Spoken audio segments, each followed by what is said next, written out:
자, 시간이 오후 2시가 되었습니다. 여러분들 온라인으로 접속해 있는 분들이 지금 몇 분인가요? 보니까는 50명이에요. 곧 늘어날 거라고 생각을 합니다. 월요일부터 시작해서 지금까지 계속해서 접속을 하셔서 이렇게 수업을 들어주신 분들, 여러분들에 감사드리고요. 물론 이게 좋은 이렇게 강의를 여태까지 해주신 다른 교수님들께도 감사를 드립니다. 어제도 강의를 했었던 저는 서울시립대학교 자연과학연구소의 홍성욱이고요. 어제는 초짜를 위한 천문학과 머신러닝이라고 하는 제목으로 강의를 했었죠. 그리고 오늘 드디어 우리 여름학교의 마지막 시간인 초짜를 위한 천문학과 딥러닝이라고 하는 그런 제목으로 오늘 강의를 하도록 하겠습니다. 복습을 하는 건 언제나 좋은 일이에요. 그래서 지난 시간에 있었던 내용 중에서 중요한 것들을 몇 개를 좀 소개를 다시 한번 리마인드를 시켜드릴게요. 머신러닝에 대해서 사람들이 하도 이렇게 대단하다 이것도 할 수 있고 저것도 할 수 있다라고 이야기를 하는데 그런 환상을 일단 집어치우고 도대체 무엇이냐라고 하면 크게는 지도학습과 비지도학습 두 개로 나눌 수 있다고 했습니다. 뭔가 지금 또 기술적인 문제가 잠깐 조정이 필요한 거예요. 그러면은 지금까지는 목소리가 그래도 나왔죠? 지도학습과 비지도학습으로 나눌 수 있다고 했습니다. 그리고 오늘 얘기하겠지만은 이 두 개만 있는 건 아니에요. 그래도 이 두 개를 알아두는 게 가장 기본이 됩니다. 지도학습이라고 하면 우리가 학습을 하고자 하는 어떤 데이터가 있을 때 입력값을 우리가 알고 있고 출력값도 우리가 알고 있는 상황이에요. 여기서 입력값을 xi 벡터라고 하고 출력값을 yi 벡터라고 하는 거죠. 그러면 지도학습에서 우리가 원하는 건 입력값과 출력값 사이를 연관을 지어주는 함수 f를 찾는 겁니다. 그럼 이 f를 찾으면 나중에 어떤 다른 데이터 xi 인풋이 들어오면 그러면 이제 요 yi를 그 주어진 입력값에 맞춰서 예측을 하고 싶어 하는 거죠. 그리고 그 예측이 실제와 같기를 원하는 것이 지도학습입니다. 그래서 이 경우에는 여기 출력값에 들어가는 yi라고 하는 거는 우리가 마음대로 정할 수 있는 값이 아니고 하여간 예를 들어서 우리가 관측할 수 있거나 하는 식으로 우리가 구하기를 원하는 그런 값이에요. 그리고 답이 있는 거죠. 비지도학습이라고 하는 건 우리에게 주어진 자료는 입력값 xi밖에 없습니다. 그러면 xi를 가지고 우리에게 도움이 되는 뭔가 yi를 만들어내면 되는 거예요. 그 방법은 꼭 한 가지일 필요는 없습니다. 그런데 뭐 여러 가지 방법이 있겠지만 그 중에서 우리에게 도움이 되는 거 하나를 찾으면 되는 거죠. 그리고 그걸 만들 수 있는 함수를 같이 만들면 되는 겁니다. 대표적으로 지도학습 같은 경우에는 피팅을 해가지고 어떤 값을 얻어내는 거, 함수를 얻어내는 게 지도학습에 해당하고 비지도학습의 대표적인 케이스는 자료들을 막 던져놓은 다음에 그룹핑을 하는 거 혹은 제가 어제 예로 들어줬었던 장난감들을 잔뜩 이렇게 쏟아놓은 다음에 알아서 정리하라고 하는 거 이런 게 비지도 학습에 해당하는 거겠죠. 전통적인 학습에서는 어떤 입력값과 출력값이 주어져 있을 때 먼저 물리적인 이론이나 혹은 관측 등의 경험을 이용해서 여기에서 저기로 갈 수 있는 어떤 피팅 함수의 모양을 먼저 결정을 합니다. 그런 다음에 그 함수에 들어가야 될 여러 가지 피팅 파라미터들을 찾아내는 거죠. 학습을 통해서. 그 찾아내는 걸 가지고 피팅 파라미터를 알아내고 그 값들을 이용해서 우리가 원하는 출력 값들을 예측해내는 게 전통적인 피팅입니다. 그런데 머신러닝에서는 함수의 모양을 기본적으로 정의를 하는 것보다는 우리가 어떤 학습 전략을 설정할 것인가에 대한 이야기가 있었죠. 그래서 어제 제가 미그레이션 문제에 대해서 학습 전략이 대표적으로 어떤 것들이 있는지 얘기를 해드렸어요. 뭐 니어리스트 네이버 방법도 있고 가우시안 프로세스, 디시전 트리, 랜덤 포레스트 이런 용어들에 대해서 어제 들어보셨을 텐데요. 이러한 용어들 그리고 각각의 용어들에 대해서 또 이제 튜닝해야 될 파라미터들이 여러 개 있을 수 있어요. 거기에 대해서는 제가 자세하게 설명을 드리지 않았습니다. 그러한 것들이 여기서 말하는 학습 전략에 해당하는 겁니다. 그런 학습 전략을 설정한 다음에 자료를 주고 전략에 맞춰서 기계더러 네가 학습해 하고 시키는 거죠. 그러면 기계가 뭔가 이제 결과를 내놓는 그런 게 머신러닝이 되겠습니다.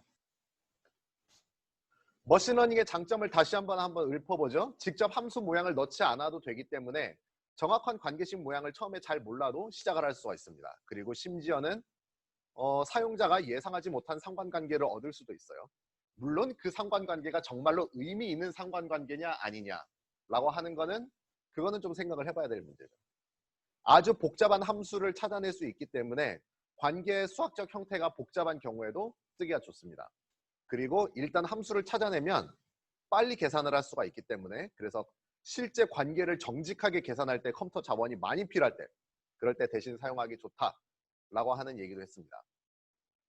단점으로는 간단한 문제임에도 불구하고 형태가 복잡한 함수를 찾아낼 수도 있어요.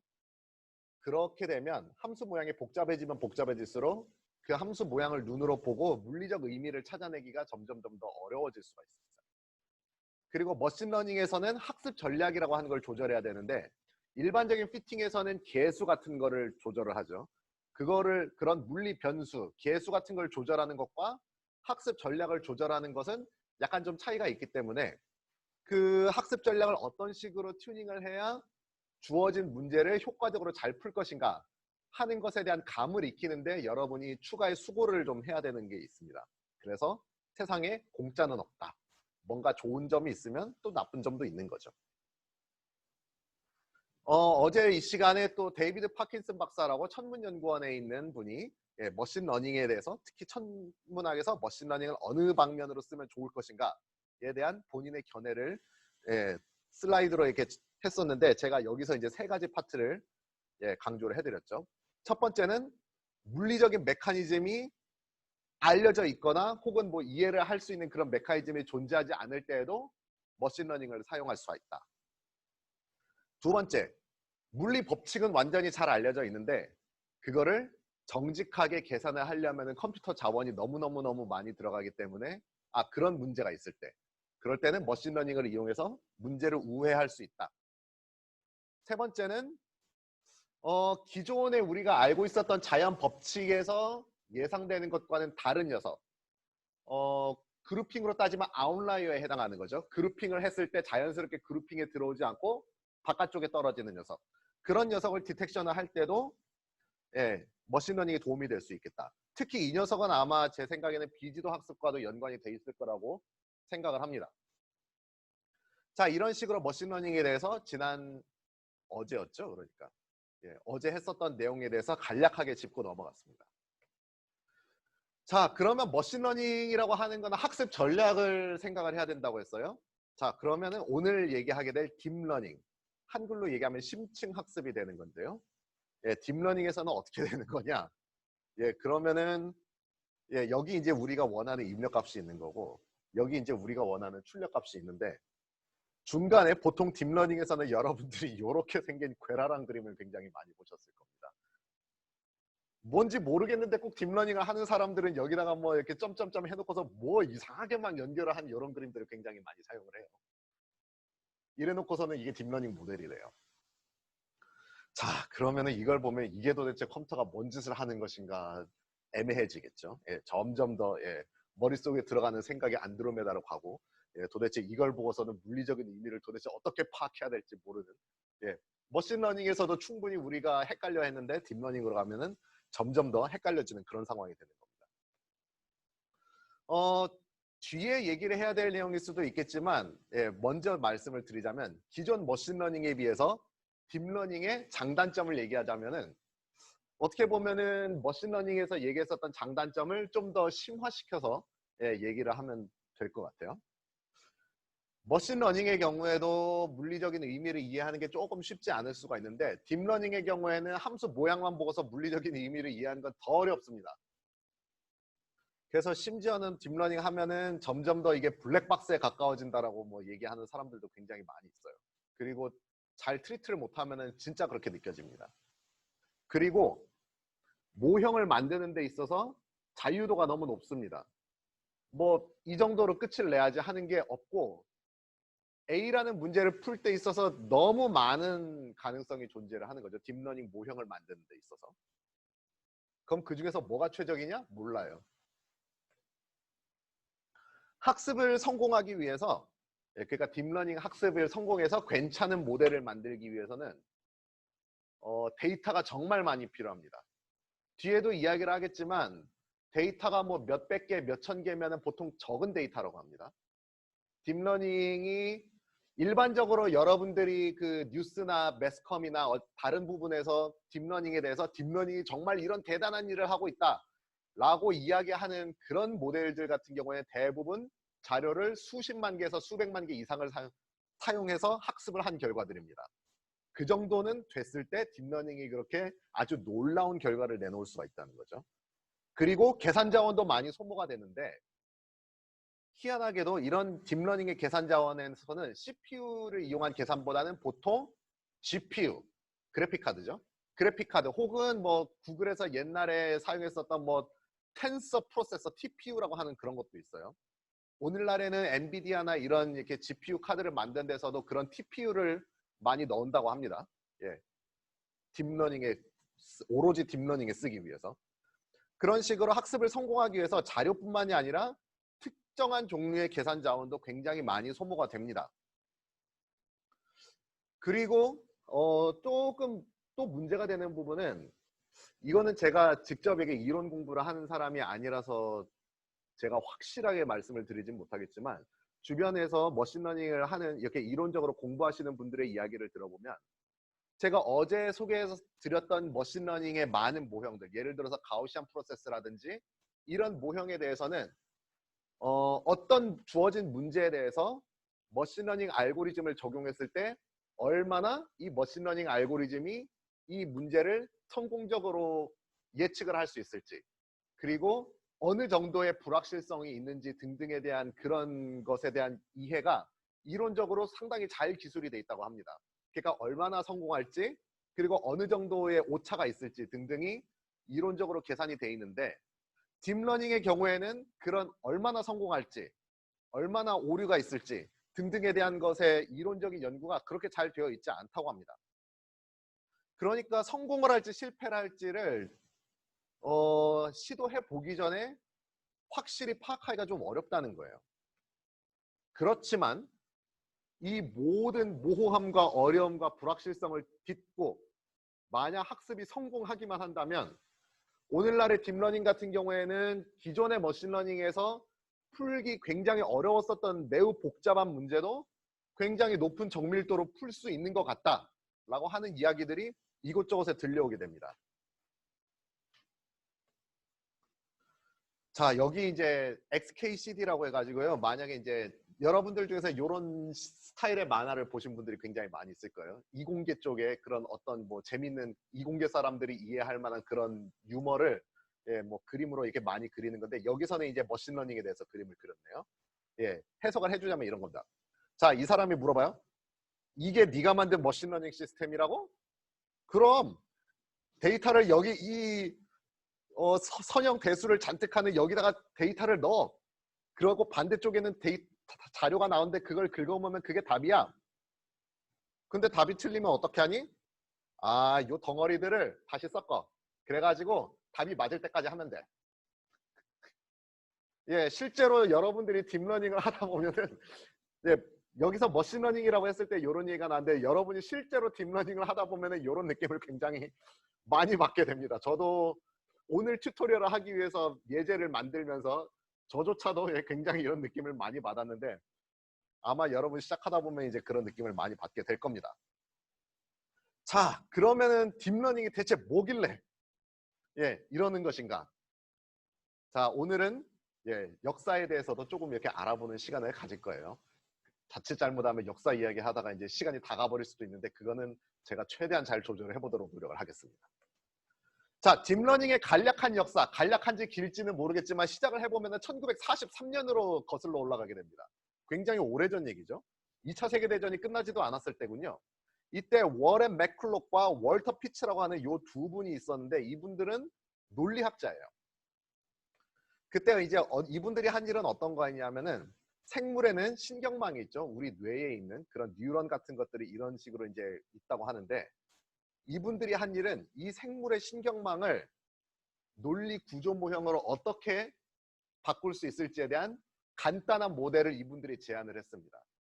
여기 보면 이제 인풋이, 입력값들이 이제 여러 군데서 이렇게 들어오게 되고, 그것을 가지고 출력을 뭔가 만들어내는 거예요.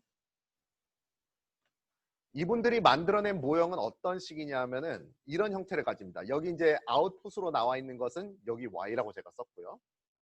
요 식은 그분들이 한 얘기를 그냥 제가 쓴 거예요. 그리고 뭔가 신호가 뭐 이 녀석이 동작을 하면은 1이고 동작을 안 하면 0이에요.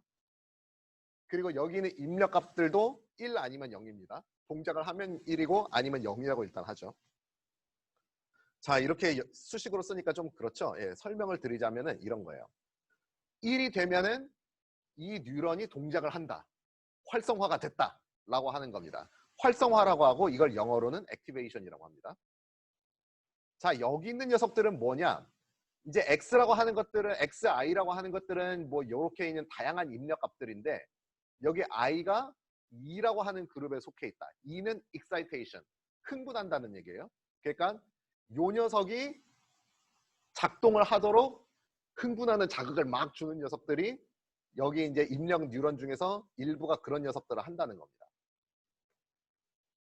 흥분시키는 뉴런만 있는 게 아니라 다른 녀석들도 있어요. 억제하는 자극도 있다고 합니다. 그러니까는 얘가 작동을 하도록 주는 신호도 있는 반면에 너 움직이지 마, 움직이지 마, 움직이지 마 하고서 말리는 신호도 여기 존재한다는 거죠.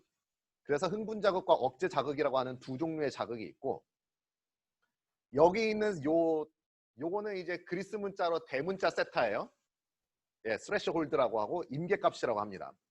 그래서 지금 이 식으로 표현한 게 어떤 걸 뜻하냐 하면은, 만약에 여기 들어오는 신호 중에서 흥분 자극이 몇 개 이제 주어진 임계 값이 얼마인지는 모르겠지만 흥분 자극의 개수가 얼마 이상이 되고, 그리고 억제 자극은 주어지지 않으면 그러면은 활성화를 시켜라. 반면에 아래에 있는 얘기는 어떤 거냐면은, 이 뉴런이 언제 동작을 하지 않느냐 하면은 흥분 자극의 개수가 충분하지 않을 때, 또는 억제 자극이 하나라도 들어올 때, 그러면 얘는 동작하지 않는 걸로 치자 라고 하는 게 이 워렌 맥클럭과 월터 피치가 1943년에 제안을 한 저기 신경망의 가장 간단한 모델이 되겠습니다. 1949년에 이제 도널드 헵이라고 하는 사람은 이거를 조금 더 진전을 시켰어요. 여기 신경망이 이제 요런 신경들이 이제 입력값들이 여러 개가 있는데, 아까 전에는 더해줄 때 그냥 더해줬잖아요. 저기 흥분을 시키는 녀석들도 그냥 더해줬고, 억제를 시키는 녀석들을 하나만 있으면 뭐 이렇게 하는 식이었고요. 그런데 헵이 생각한 거는 흥분 자극이라고 하더라도 모든 녀석들이 똑같은 중요도를 가지고 있는 것은 아닐 것이다. 뭐 흥분 자극을 주는 이렇게 요소가 여러 개가 있겠지만 그 중에 어떤 녀석은 얘한테 더 많은 영향을 줄 거고, 그리고 어떤 녀석은 영향을 주지 않을 거다. 근데 사람이나 동물이 실제로 신경에서 하는 걸 보면은 처음에는 우리가 갓난 아이였을 때는 아무것도 모르잖아요. 근육을 어떻게 써야 되는지도 잘 모르고, 그리고 뭐 복잡한 문제를 생각하는 능력은 더더욱 없는 거죠. 근데 우리는 시간이 지나면서 뭔가를 해보고 뭔가를 계속 생각을 해보고 하면서 뭔가를 배우게 됩니다. 머릿속으로도 몰랐던 지식들을 계속 배우게 되고, 운동도 하다 보면 이제 점점 더 잘하게 되는 거죠. 여기에 대해서 어떤 이렇게 입력값과 출력값이 있는데, 어떤 행위를 했을 때 입력값과 출력값이 동시에 이렇게 활성화가 되는 일이 자주 일어나게 되면, 그러면 이것과 이것 사이의 연결고리, 그것이 더욱더 강화가 될 것이다.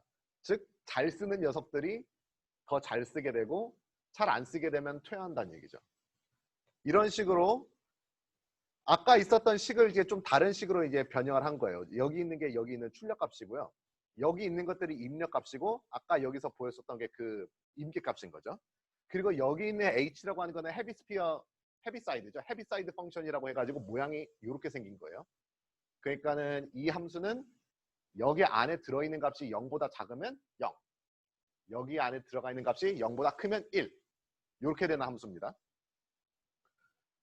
여기서 중요한 것 중에 하나는 요겁니다. 요게 뭐였냐면은 입력 값이 들어오는 게 여러 군데서 들어오게 되는데 그 녀석들이 똑같은 중요도를 갖고 있는 게 아니라 중요도가 조금씩 다 다르다는 얘기예요. 그게 여기 들어가 있는 웨이트에 오메가 i라는 웨이트에 들어가게 되는 것이고, 그리고 그 웨이트는 계속해서 그냥 고정이 돼 있는 게 아니라 어떤 특정 입력값과 출력값이 동시에 높은 값을 가지게 될 때, 그러면 시간이 지남에 따라서 이 웨이트는 점점 더 강화가 된다 라고 하는 것이 이 햇비 이야기를 한 이 모델을 이게 학습이 이런 식으로 이루어진다라고 하는 거를 제안을 한 거였어요.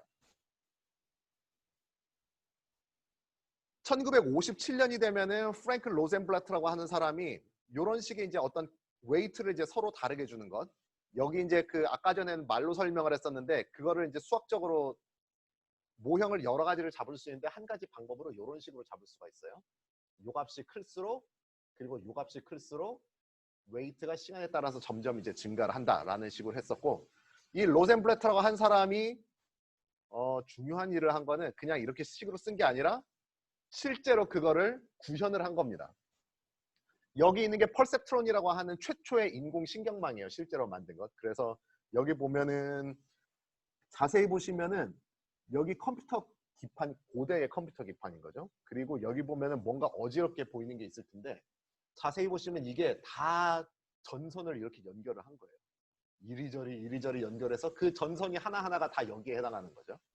그래서 입력값을 이렇게도 받고 저렇게도 받고 저렇게도 받은 게 여기서 있었던 입력이 뭐 다른 데에다 흥분을 시키고 여기 있는 게 다른 거를 흥분시키고 뭐 강화가 되고 이런 식으로 해서 이미지라든지 그런 것들을 인식을 한번 해보겠다라고 하는 그런 일을, 아주 야심찬 일을 벌써 1950년대 말부터 시작을 하게 되었습니다. 1966년이 되면 알렉사이 이바넨코 라고 하는 이렇게 소련의 구소련, 현재는 러시아죠. 구소련에 있는 이분이 여기 보면 그룹 메소드 오브 데이터 핸들링 GMDH라고 하는 알고리즘을 제안을 하게 됩니다. 여기 그림 그려져 있는 모양을 보면은 밑에 있는 뭐 이것식은 이제 단순한 이제 폴리노미알식인데요. 거기 들어가 있는 뭐 값들과 뭐 이렇게 뭐 코이피션트들인데 여기 위에 있는 그림을 보면은 최근에 딥러닝에서 이야기하는 막 이렇게 뭐 선, 제가 아까 전에 보여드렸던 그 선을 막 이렇게 복잡하고 연결하는 거랑 굉장히 닮아 있죠. 이 GMDH라고 하는 게 오늘날 이야기하기로는 뭐 그전에도 딥러닝에 대한 아이디어가 사람들이 논문에다가 뭐 말로 쓰고 뭐 이렇게 수식으로 뭘 하긴 했었지만 실질적인 알고리즘을 만들어서 동작이 되는 거를 확인한 거는 이게 아마 처음일 거다라고 해서 실질적인 최초의 딥러닝 알고리즘으로서 이름을 이렇게 세우게 된 게 이 GMDH라고 합니다. 그런데 이건 다 이게 굉장히 초창기의 이야기인 거죠.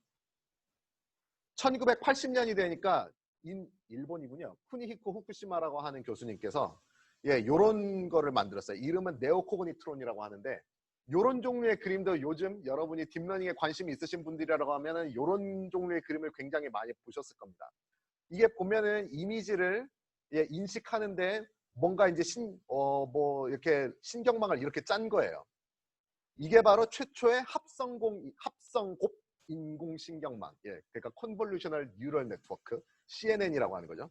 최초의 컨볼루셔널 뉴럴 네트워크를 만드신 분이 쿠니히코 후쿠시마라고 합니다. 이런 것들은 이미지 패턴을 분석하는 데 사용이 되었고, 오늘날에도 이미지를 분석하는 딥러닝이라고 하면 대부분 이 CNN 기법을 사용해서 뭔가 일을 하곤 합니다.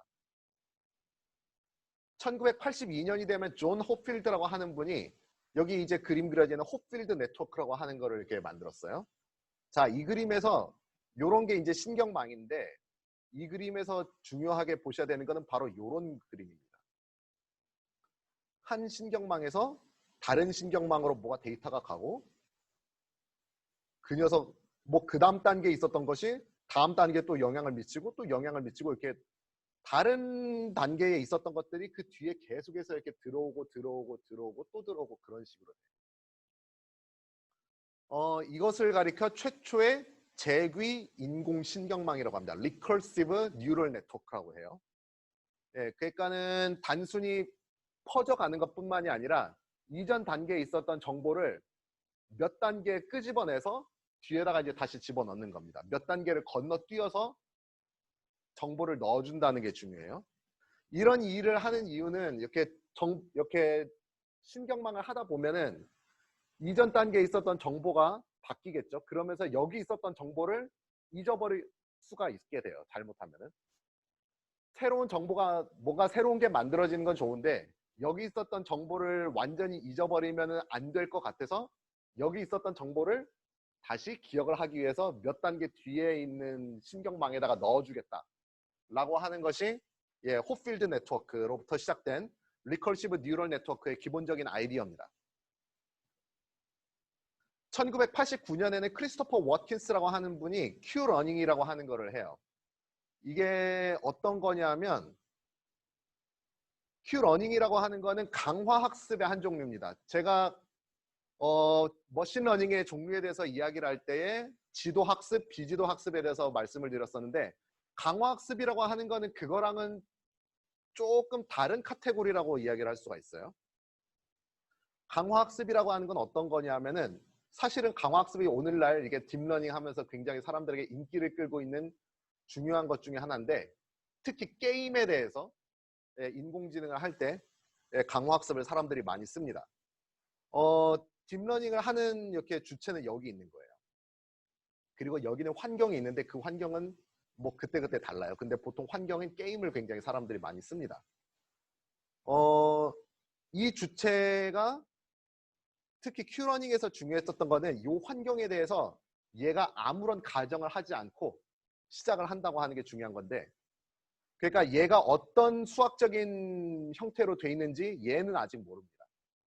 근데 확실한 건 얘가 무슨 행동을 하게 되면 게임 같은 경우에는 뭐 왼쪽으로 움직이든지 오른쪽으로 움직이든지 뭐 점프를 하든지 총을 쏘든지 하는 행동을 하게 되면 환경, 게임의 경우에는 이제 실제로 이렇게 플레이하고 있는 게임이겠죠. 컴퓨터랑 대결을 하는 걸 수도 있고 아니면 다른 사람이랑 대결을 하는 걸 수도 있어요. 내가 무슨 행동을 하면 아무것도 안 하고 있는 행동도 포함해서 내가 무슨 행동을 하면 상대방과의 상호작용을 통해서 점수를 딸 수도 있고 점수를 잃을 수도 있고 죽을 수도 있고 뭐 그런 일이 일어나겠죠. 그래서 내가 행동을 하게 되면은 어쨌든 점수와 같은 형태로 결과가 나오게 됩니다. 그러면은 내가 환경을 모르더라도 내가 행동을 하는 것을 입력값 그리고 그렇게 했을 때 나오는 점수 같은 결과를 출력값 이걸로 해가지고 계속 이제 실험을 하는 거예요. 내가 왼쪽으로 움직이면은 뭐 죽는다. 오른쪽으로 움직이니까 살았다. 근데 그 다음 단계에서는 오른쪽으로 움직이면 죽는다. 뭐 이런 식으로 하는 그런 것들을 계속해서 학습을 하게 되는 거고 이런 것들이 이제 강화학습이고 오늘날 딥러닝에서 게임으로 유명한 것들은 이런 식으로 사용하게 됩니다. 아마 여러분들도 많이 보셨을 수도 있는데 구글 딥마인드라고 하는 데서 이 큐러닝을 이제 나중에 딥러닝으로 강화시킨 딥큐러닝이라고 하는 걸 해요. 여기 보면은 이렇게 벽돌 부수기 게임을 하는데 처음에는 이 딥마인드는 벽돌 부수기가 어떤 게임인지를 모릅니다. 얘가 아는 거는 왼쪽 오른쪽으로 움직일 수 있다. 그리고 점수를 기록하는 거죠. 그거밖에 없어요. 처음에는 10분간 트레이닝을 했을 때는 아주 말도 안 되게 움직이는 거죠. 어떻게 해야 될지 전혀 모르니까요, 얘는. 그리고 어떻게 해야지 점수를 얻는지도 아직은 모릅니다. 해보다 보니까 점수를 얻게 되는 거를 뭐 조금씩은 알게 되겠죠. 근데 처음에는 몰라요. 2시간을 트레이닝을 했더니 아주 잘 하더라는 겁니다. 보시면은 아주 이제 잘 이렇게 문제를 풀게 되는 걸 알 수가 있어요. 그러니까 여기 있는 점수를 이제 잘 얻게 되는 걸 알게 되는 거죠. 여기서 끝나는 게 아니라 조금 있다가 이제 시간이 지나면은 굉장히 희한한 이제 전략을 단순히 잘한 것뿐만이 아니라 고수가 사용할 만한 전략을 이제 익히게 됩니다. 여기 나오는 얘가 4시간을 트레이닝을 했더니 얘가 신기한 전략을 하나 발견했다는 거예요. 뭐냐면 구멍을 뚫는 겁니다. 그게 뭐냐면 여기 보시면 지금 한쪽으로 구멍을 뚫으려고 하고 있죠. 지금 여기 있으니까 어쩔 수 없는데 얘가 지금 한쪽으로 구멍을 뚫으려고 지금 노력을 하고 있어요. 그러면 이렇게 된다는 거죠. 이런 신기한 전략도 하다 보면은 익힐 수가 있다. 그리고 구글 딥마인드가 여러분들 아시겠지만은 그 알파고를 결국 구글 딥마인드에서 이렇게 만든 거니까 결국 이러한 것들이 발전하고 발전해가지고 알파고에까지 이르게 된 거라고 생각을 하시면 됩니다. 자, 1991년이 되면은 뭐라고 얘기해야 되죠? 쥬르겐 슈미투버라고 하는 분이 뉴럴 시퀀스 청커라고 하는 그런 논문을 제안을 하게 되는데 이건 뭐냐면은 딥러닝이긴 딥러닝인데 정말 최초로 정말 딥한 딥러닝을 이렇게 제안을 하게 됩니다. 레이어를 뭐 한두 개 정도를 쓰는 게 아니라 1000개 이상의 레이어를 쓰겠다라는 거예요. 그렇게 해서도 뭐 그 당시 1991년이면은 컴퓨터가 그렇게 썩 안 좋을 때거든요. 지금이랑 비교하면 한참 안 좋을 때인데 그래도 1000개 이상 레이어를 사용해서 계산을 해도 가능하다. 그 당시에 컴퓨터로도 이렇게 돌릴 수가 있다. 그런 식으로 이제 딥러닝이 정말로 이렇게 딥한 딥러닝이 가능하다라고 하는 걸 보여줬고요. 세월이 한참 지나서 2011년 알렉스 크리첵스키라고 하는 분이 알렉스넷이라고 하는 거를 이렇게 만들어냅니다. 보시면은 뭐 그렇게 어려운 건 아니에요. 아까 전에 그 네오코그니트론이라고 하는 거에서 컨볼루셔널 뉴럴 네트워크가 어떤 것인지에 대해서 잠깐 보셨는데 그런 겁니다. 컨볼루셔널 뉴럴 네트워크 쭉쭉쭉쭉쭉쭉쭉 이렇게 가고 나중에는 이렇게 그 인공지능 레이어들을 이렇게 뭐 한 그런 거예요. 자, 이게 뭐가 그렇게 중요하냐? 2009년 정도에 이미지넷이라고 하는 데이터 셋 만드는 프로젝트가 만들어집니다. 여기는 데이터 라벨링이 붙여져 있는 데이터가 한 이미지 데이터가 한 1400만 개 1400만 개 정도의 데이터가 여기 안에 들어가 있어요. 여기에는 자연 그림, 뭐 사람 그림, 뭐 자동차 그림, 뭐 다양한 종류의 사진들이 있고 그리고 사진만 주는 게 아니고 그 사진에 라벨이 붙어 있습니다. 이 그림의 키워드는 사람 얼굴, 빨간색, 뭐 집, 뭐 이런 식으로 라벨링들이 붙어 있는 거예요. 그리고 이 이미지넷에서는 컨테스트를 열었다고 합니다. 다양한 이제 기법을 이용해서 그림을 딱 줬을 때 이 그림에 적합한 키워드를 예측을 하는 알고리즘을 만들어내도록 뭐 매년마다 이렇게 대회를 열었다고 해요. 근데 다양한 머신러닝 기법들이 있었음에도 이 알렉스넷이라고 하는 어떻게 보면 그렇게 복잡하지 않은 딥러닝 알고리즘이 그 전에 있었던 숱한 머신러닝 알고리즘을 꺾고 1등을 하게 되었다고 합니다. 이를 통해서 그 전에 뭐 머신러닝 하면은 뭐 굉장히 다양한 것들을 했었는데 특히 합성곱, CNN을 이용한 딥러닝에 대해서 사람들이 갑자기 열광을 막 하게 되고 이게 정말 대단한 것인가 보다 하고 그 열풍을 갖게 되는 그런 역할을 했다고 합니다. 물론 그 외에도 굉장히 다른 이렇게 그런 알고리즘이 있었죠. 2014년에는 이안 굿펠로우라고 하는 분이 Generative Adversarial Network, 줄여선 GAN, GAN이라고 하는 거를 만들어내요.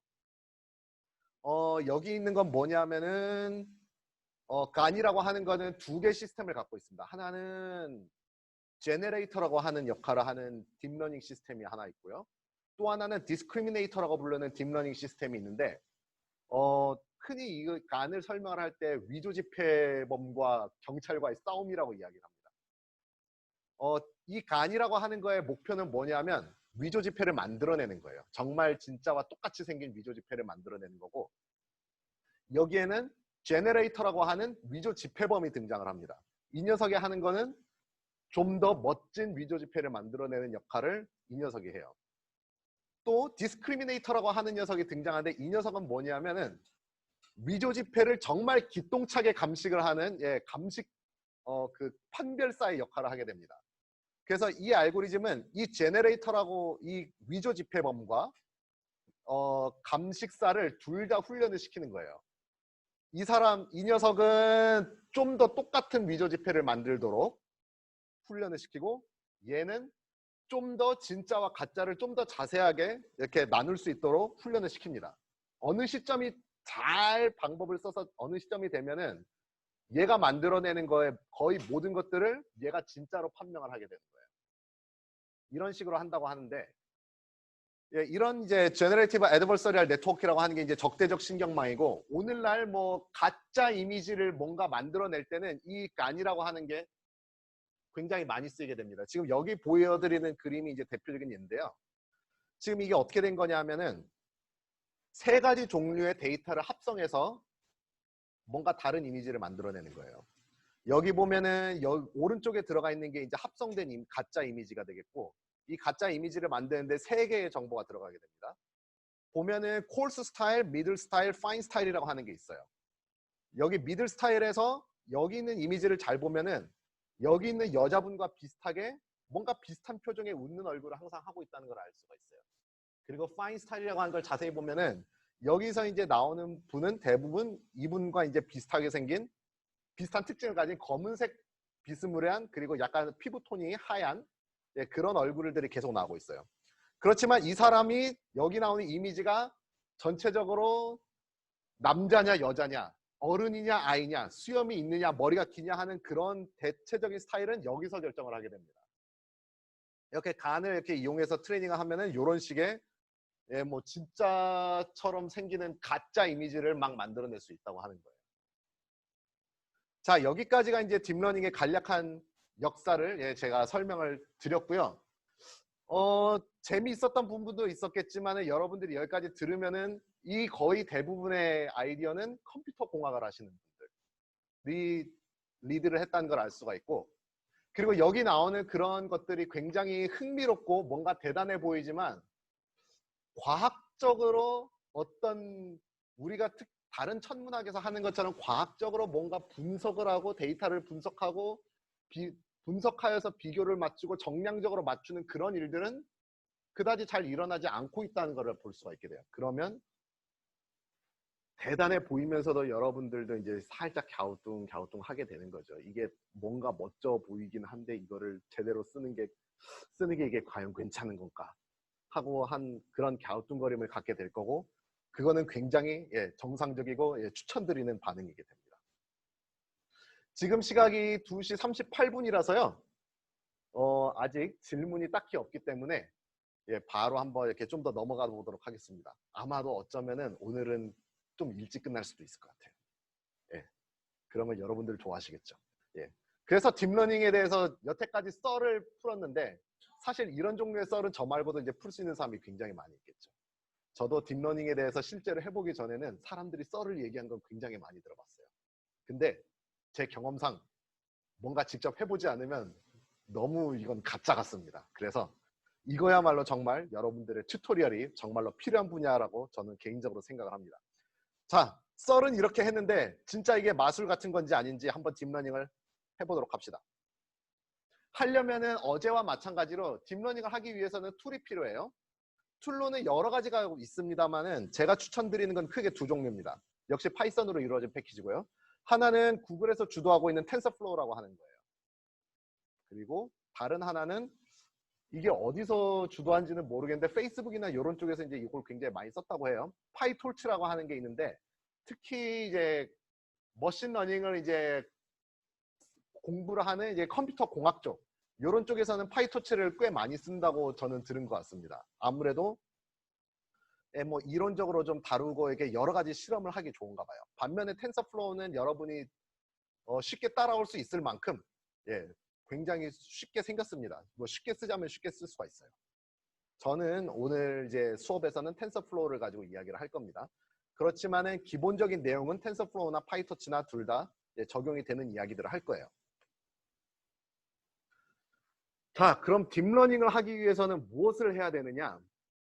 특히 이제 딥러닝의 중에서도 이제 인공신경망, 아티피셜 뉴럴 네트워크 혹은 컨볼루셔널 뉴럴 네트워크라고 하는 그 뉴럴 네트워크가 들어가는 말들에 대해서 공부를 하려고 하는데, 뉴럴 네트워크다 보니까 네트워크를 만들어야 됩니다. 여기 이제 그림으로 보여드리는 게 어떤 인터넷에서 어떤 분이 정리를 한 지금까지 이제 나왔었던 다양한 그 뉴럴 네트워크에 대해서 뭐 이제 그 중에서 이름이 알려진 몇 개의 뉴럴 네트워크들을 정리를 한 그림들이에요.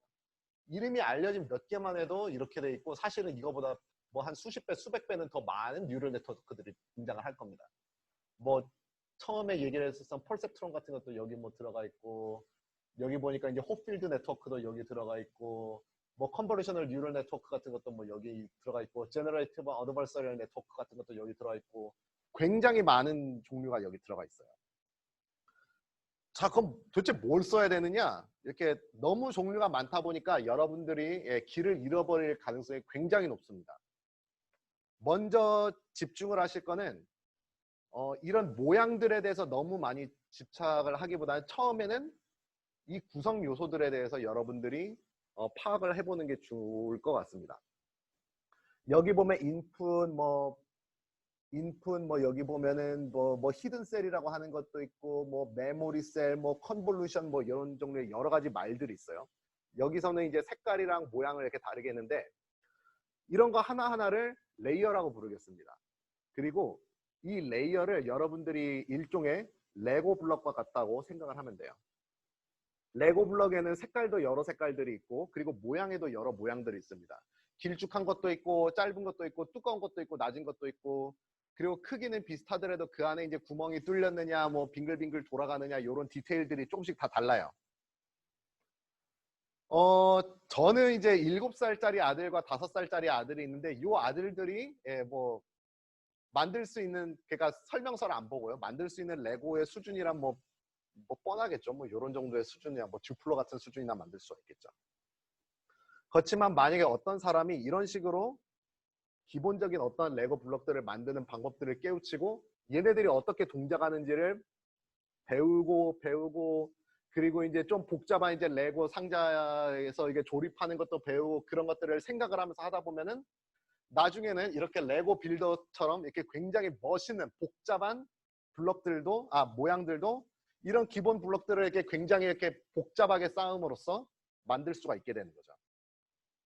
제가 생각하기에는 뉴럴 네트워크를 그러니까 인공 딥러닝의 레이어를 만든다고 하는 거는 기본적으로 이런 것과 같다고 생각을 합니다.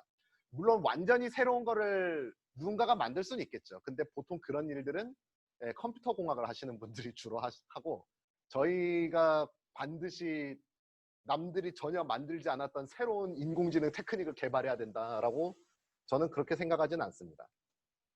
모방은 창조의 어머니고요. 특히나 저희 같은 무슨 방법을 썼든지 간에 저희에게 주어진 천문학 문제를 잘 푸는 것이 저희한테는 중요한 것이죠.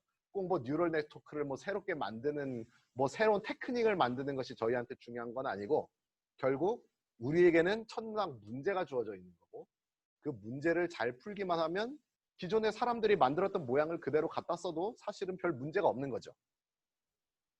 그래서 제가 추천드리고자 하는 거는, 여러분들이 만약에 어떤 딥러닝 문제를 풀고자 한다면 여러분이 풀고자 하는 입력값의 형태와 출력값의 형태를 보고, 그 모양과 입력값의 모양과 출력값의 모양을 만들어내는 딥러닝 모형 중에서 같은 필드든지 아니면 천문학 바깥쪽의 필드든지 좀 잘 알려져 있는 딥러닝 모형이 뭐가 있는지를 한번 검색을 해보실 것을 추천드립니다. 그런 다음에 거기 있는 모양을 일단 있는 그대로 만들어 보는 거죠. 그리고 이리저리 놀다 보면은 그 다음에 이런 점이 미흡하기 때문에 나는 이렇게 조금 디테일을 수정하고 싶다, 이런 식으로 가는 게 오히려 더 좋다고 생각을 합니다. 그러지 않고 아무것도 모르는 상태로 처음부터 내가 새로운 알고리즘을 짜겠다라고 한다면은 아마 실패할 가능성이 높고요. 그리고 굉장히 길을 잃고 내가 천문학 문제를 풀려고 여기에 있는 건지, 아니면 딥러닝을 개발하려고 여기 있는 건지 목적의식이 흐려질 가능성이 굉장히 높습니다. 자, 레이어 내에는 여러 가지 종류가 있지만 가장 크게 두 가지 종류를 이렇게 말씀을 드릴게요. 첫 번째는 완전 연결 레이어, fully connected layer라고 하는 종류가 있습니다. 여기 밑에 있는 이제 코드는 역시 텐서플로우에서 이거를 이제 구현하기 위해서 이제 이런 식으로 쓸 수 있다는 걸 얘기하는 거고요.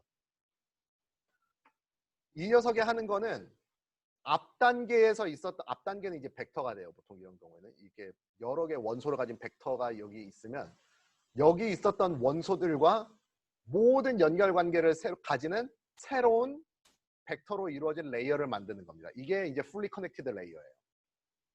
그냥 앞 단계에서 요 그림 같은 경우에는 4개의 원소를 가진 게 있었고, 거기다가 4개의 원소를 가진 fully connected layer를 만들겠다고 하면은 여기랑 여기랑 연결이 만들어진 거고 여기랑 여기 연결이 만들어지는 거죠.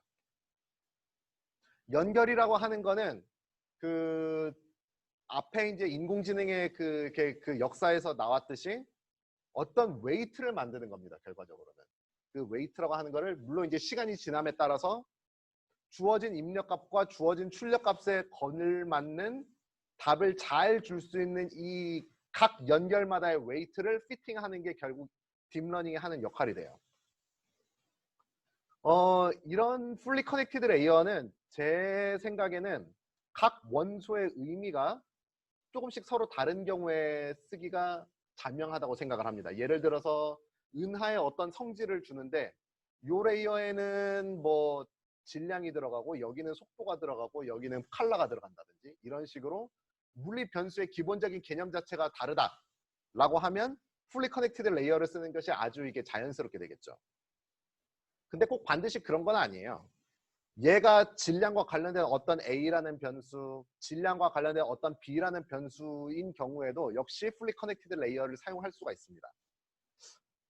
예전에 이제 누군가가 연구한 바에 의하면 이렇게 비슷한 정보를 가진 것 데이터가 여러 개 있다고 하더라도 이렇게 복잡한 신경망을 거치게 되면은 잡음에 의한 오염 때문에 결과가 값이 이상하게 되는 그런 효과를 좀 줄여주는 효과가 있대요. 그러니까 여기가 성질이 비슷하다 하면은 그럴 수가 있기 때문에 얘랑 얘의 물리적인 의미가 좀 비슷하더라도 fully connected 레이어를 여전히 좀 쓸 수가 있다. 물론 물리적인 의미가 전혀 다르다라고 하면 더욱더 자명할 거고요. 그래서 fully connected 레이어가 이렇게 자주 쓰이게 된다는 거고요. 이것만 쓰이는 것이 아니라 합성곰 레이어, 컨볼루셔널 레이어라고 하는 것도 쓰이게 됩니다. 대표적으로는 전에 보여드렸던 네오코그니트론에서 보여드렸던 이런 그림이 합성곰 레이어의 대표적인 예가 되겠죠. 텐서플로우 같은 경우에는 이제 conv2d라고 하는 그런 함수를 쓸 수가 있고요. 보통 이제 이 conv2d라고 하면은 요 단계에서 다음 단계로 갈 때 이미지의 크기가 같거나 혹은 줄어드는 그런 역할을 합니다. 반대로 이제 conv2d 트랜스포즈라고 하는 것도 있어요. 이거는 어떻게 되냐면은 약간 비슷하긴 한데 이미지의 크기가 더 커집니다. 그런 역할을 하는 거예요. 예, 여기 들어가는 변수에 대해서 자세한 얘기는 조금 뒤에 있다 할게요. 합성곰 레이어는 다양한 크기의 필터를 제일 예를 들기 쉬운 게 이미지니까 이미지라고 얘기를 할게요. 그냥 다양한 크기의 필터를 이미지에 적용을 해가지고 한 이미지를 여러 장의 다른 이미지로 변환을 해주는 역할을 하게 됩니다. 그러다 보니까 아까 fully connected 레이어 같은 경우에는 각각의 원소들의 물리적 의미가 다르면 자명하게 쓸 수 있다고 했는데 이 경우에는 웬만하면은 레이어들 인접해 있는 배열 안에서 인접해 있는 원소들끼리는 서로 연관 관계가 있을 때 좋아요. 예를 들어서 제가 여기서 사진을 찍게 되면은 인접해 있는 픽셀들끼리는 서로 비슷한 정보를 가지게 되겠죠. 여러분이 이제 제 얼굴을 사진을 찍게 되면은 여기 이제 눈썹이 있으면은 바로 근처에 눈썹하고 좀 비슷한 뭔가 있을 가능성이 높잖아요. 이런 식으로 데이터 배열의 위치가 중요한 경우 가까운 픽셀들끼리는 좀 비슷한 정보, 공간 정보를 가지고 멀리 있는 픽셀끼리는 공간 정보가 서로 관련이 조금씩 줄어들 때 이런 식으로 데이터 배열의 위치가 중요한 경우에는 합성곰 레이어를 쓰는 게 정말 좋습니다. 예를 들어서 이제 천문학 같은 경우에는 1차원 데이터 경우에는 스펙트럼이 이제 대표적인 예가 되겠죠. 아무래도 이제 비슷한 픽셀, 이 경우에는 웨이브랭 파장이 되겠죠. 파장이 비슷한 녀석들끼리는 데이터가 좀 그래도 비슷한 가능성이 높고 파장이 멀리 떨어져 있을 때는 데이터가 좀 다를 가능성이 높기 때문에 1차원 스펙트럼이 예가 되겠고요.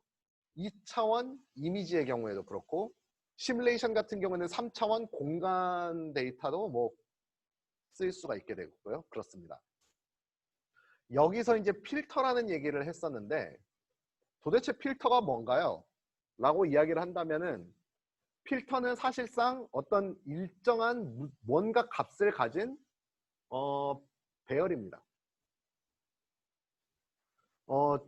합성 곱이라고 하는 건 이런 거예요. 예를 들어서 원래 가지고 있었던 입력값으로 받게 되는 이미지가 이런 식으로 돼 있다고 칩시다.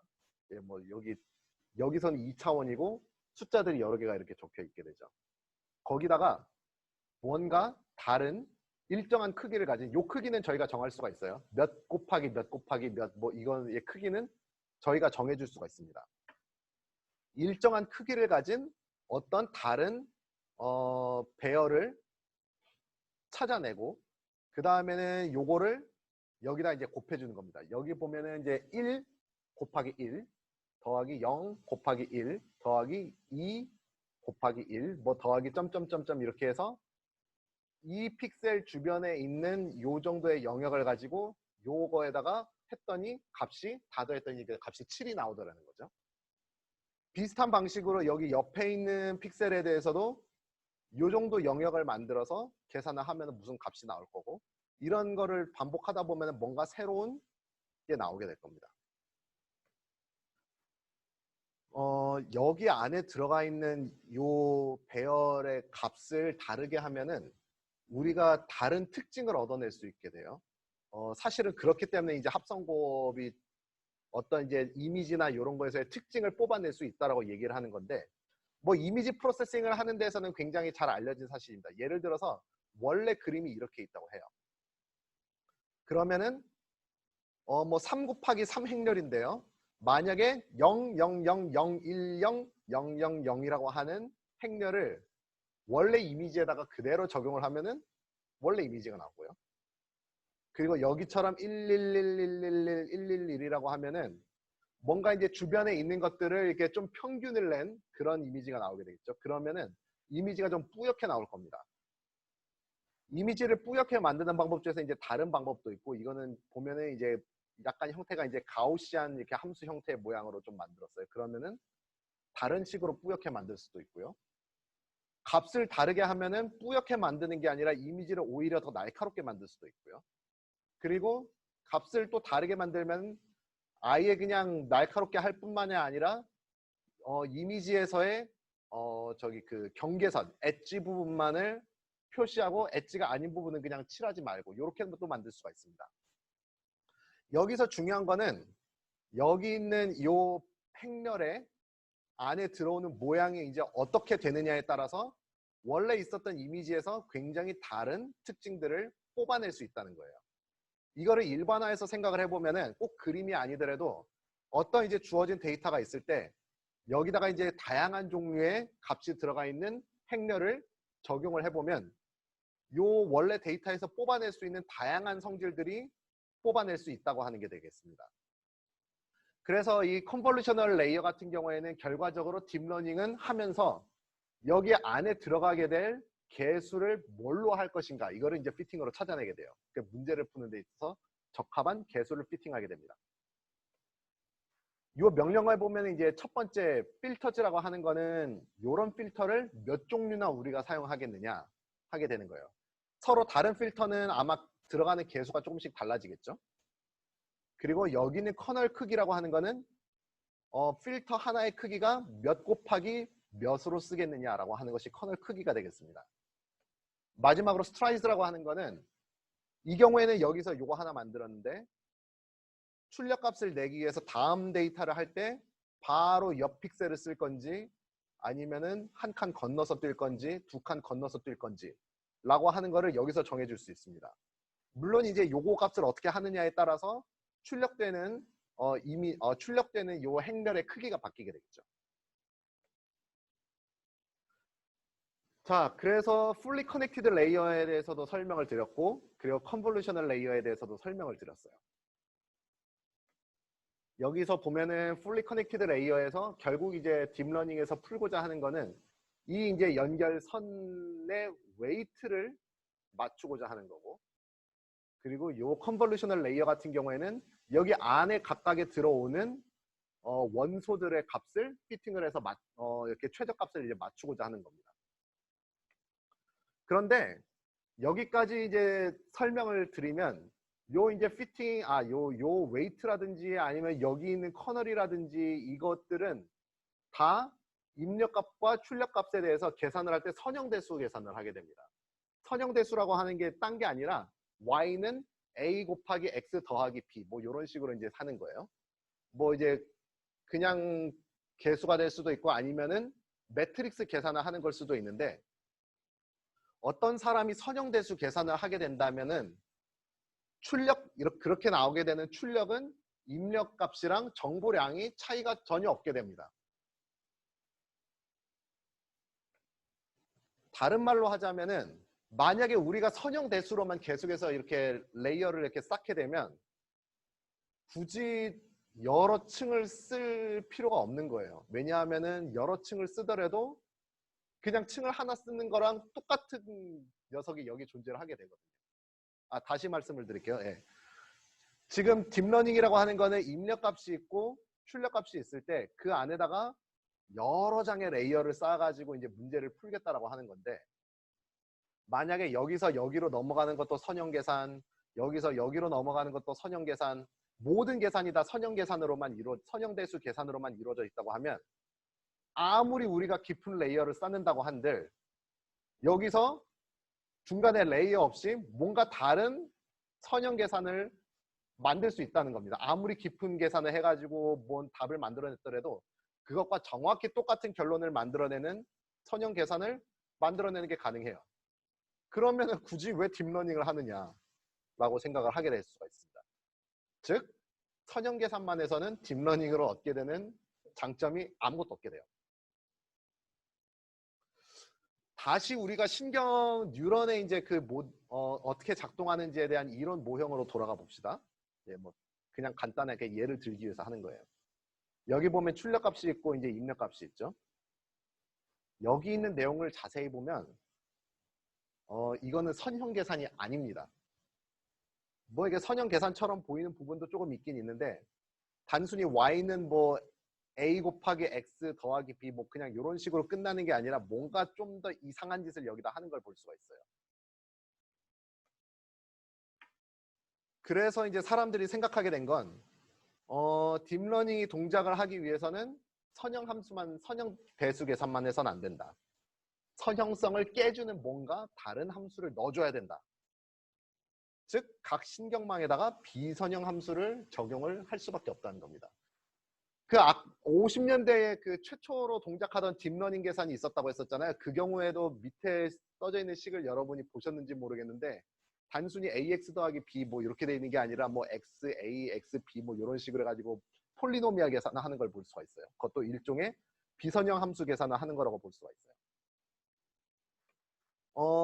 요 얘기를 할 때 이게 활성화라고 했었잖아요. 이런 식으로 뭔가 이렇게 뉴런이 동작을 하는 걸 활성화라고 하고 이걸 영어로 액티베이션이라고 했습니다. 이런 개념에서 따와서 신경망이 딥러닝이 제대로 동작하기 위해서는 각각의 신경망에다가 비선형 함수를 적용을 해야 되고, 그리고 그때 적용하는 비선형 함수를 우리가 액티베이션 펑션이라고 이름을 짓게 됩니다.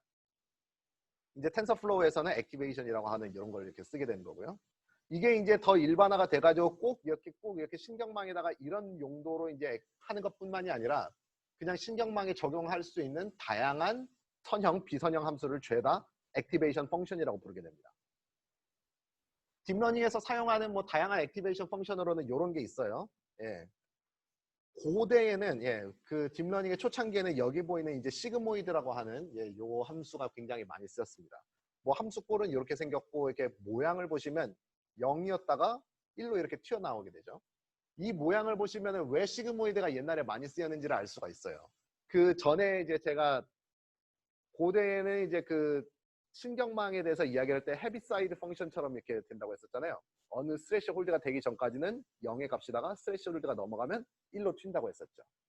자세히 보시면은 연속 함수이면서도 이 시그모이드 함수가 그 0이었다가 1로 톡 튀어나오는 그 모양과 굉장히 닮아 있다는 걸 알 수가 있어요.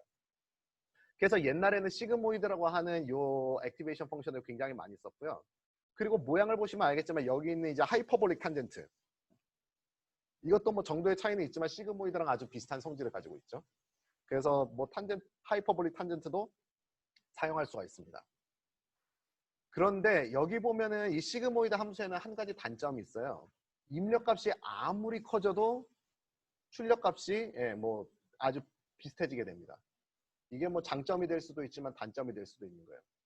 그래서 여기 이제 요런 쪽으로 이제 굉장히 데이터가 몰리게 되고 뭐 그런 식이 될 수가 있어서 나중에는 사람들이 여기는 rectified linear unit라고 하나요? 릴루라고 하는 이런 함수를 이렇게 굉장히 많이 쓰게 됩니다. 모양은 굉장히 단순해요.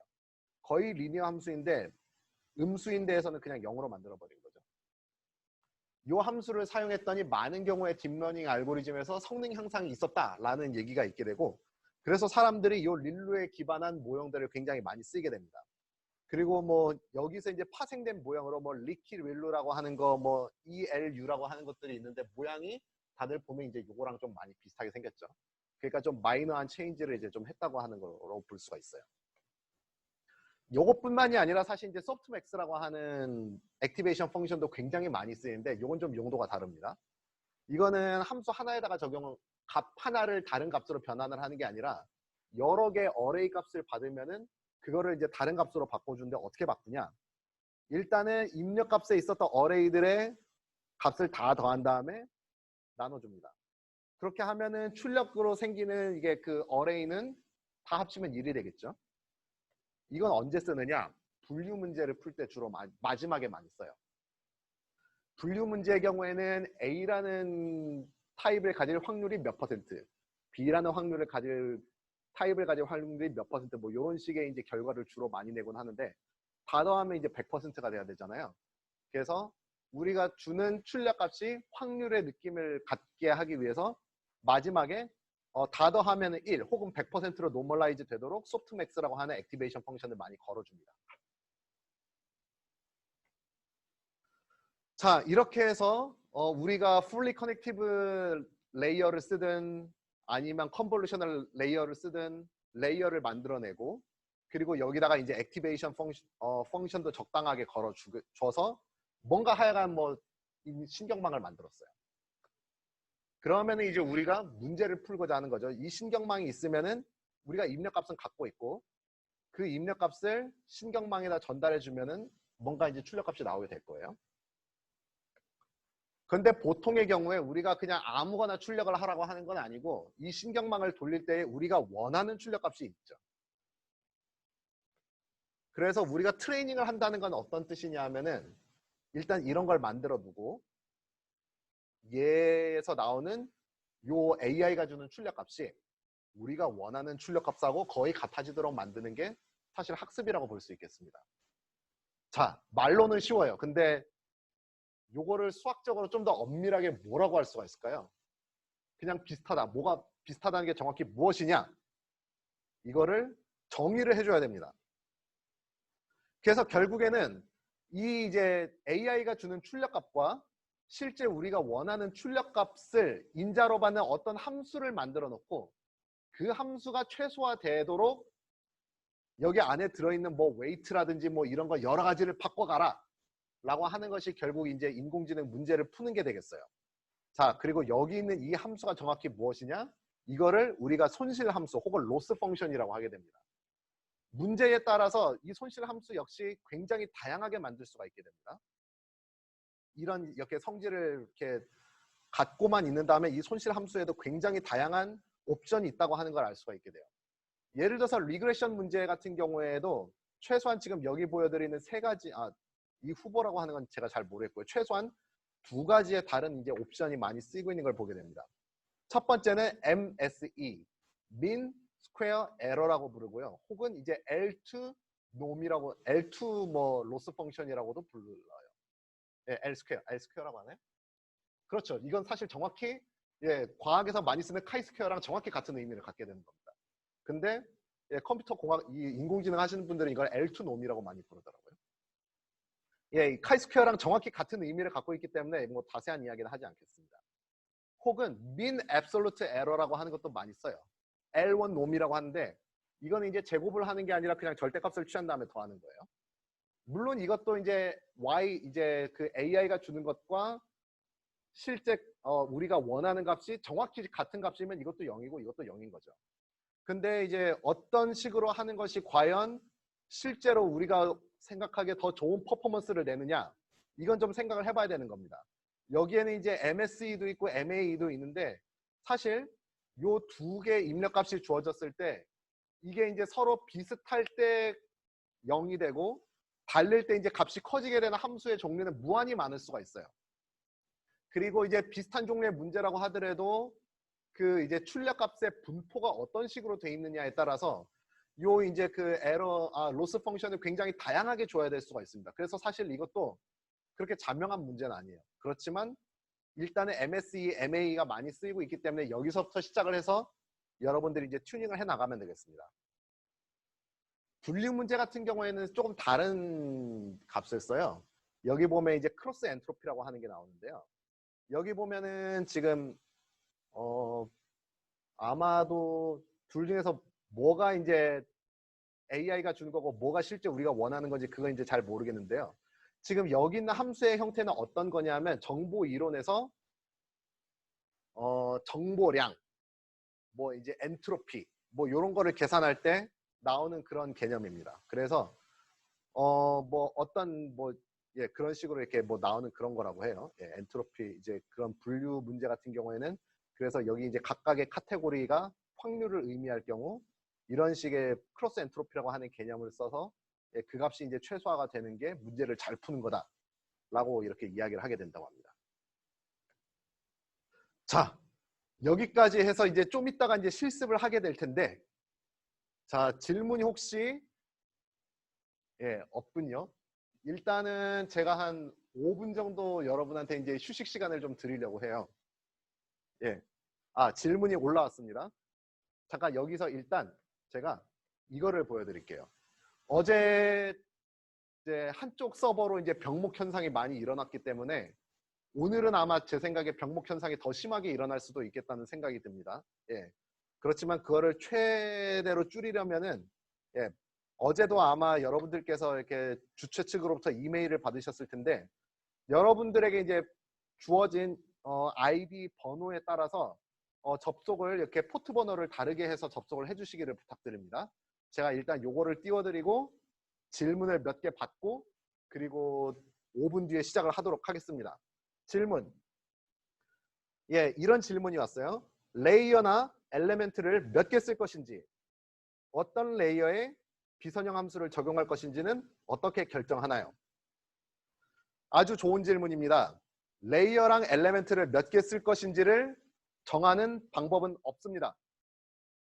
여러분들이 시도해 보시고 예, 잘 될 때까지 하는 수밖에 없어요. 그리고 어떤 레이어의 비선형 함수를 적용할 것인지를 어떻게 결정하느냐. 일단 거의 확실한 거는 웬만한 레이어에다가 비선형 함수를 적용하는 것이 좋습니다. 왜냐하면 앞서 설명드렸듯이 비선형 함수를 적용하지 않으면은 한 레이어에서 다른 레이어로 갈 때 선형대수 계산밖에 안 하거든요. 근데 선형대수 계산을 하면은 이 전에 있었던 레이어의 정보랑 이 이후에 있었던 레이어의 정보가 뭔가 새로운 정보가 생겨나지 않습니다. 그렇기 때문에 딥러닝에서 레이어를 새로 만드는 의미가 전혀 없게 돼요. 그래서 여러분이 의미 있는 레이어를 만들 때는 중간에 그럴 때는 반드시 비선형 함수를 적용을 해야 됩니다. 어떤 비선형 함수를 적용하는 것이 좋으냐라고 하는 거에는 역시 정답이 없어요. 이렇게 정답이 없는 문제를 이렇게 할 때는 그래서 여러분이 처음부터 새로 생각을 하기보다는 다른 사람들은 비슷한 문제에 대해서 어떻게 했는지를 보고 한번 처음에는 모방을 해보는 것이 제일 좋습니다. 그리고 이제 여러분들이 모방하는 데 익숙해지면은 그 다음에 이제 파라미터를 고쳐가면서 이 문제를 풀 때는 어떤 파트를 고쳤을 때는 별로 차이가 없고 어떤 파트를 고쳤을 때는 퍼포먼스에 큰 차이가 있다고 하는 거를 여러분들이 경험을 해보는 것이 중요합니다. 아주 이상하죠? 그렇지만 딥러닝을 여러분이 해보시면은 이렇게 경험에 의존해야 되는 부분이 굉장히 많은 걸 알 수가 있고요. 그게 싫으면은 여러분이 이제 아티피셜 인텔리전스를 여러분이 전공을 하셔야 될 겁니다. 자, 한 3분 정도 있다가 예, 튜토리얼을 시작을 하도록 하겠습니다.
예, 이제 지금 튜토리얼을 시작을 할 건데요. 일단은 여러분들 주피터랩에 다 접속을 하셨는지요?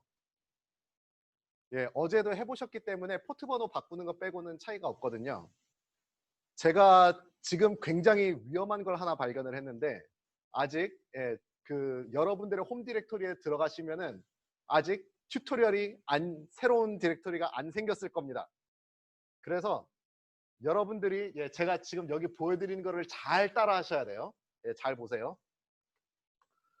여러분들이 먼저 cd 홈 AST 003으로 들어가시기 바랍니다. 홈이 아니군요. cd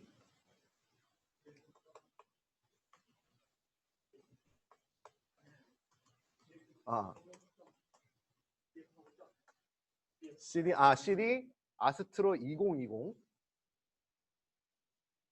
그 다음에 AST 003 네.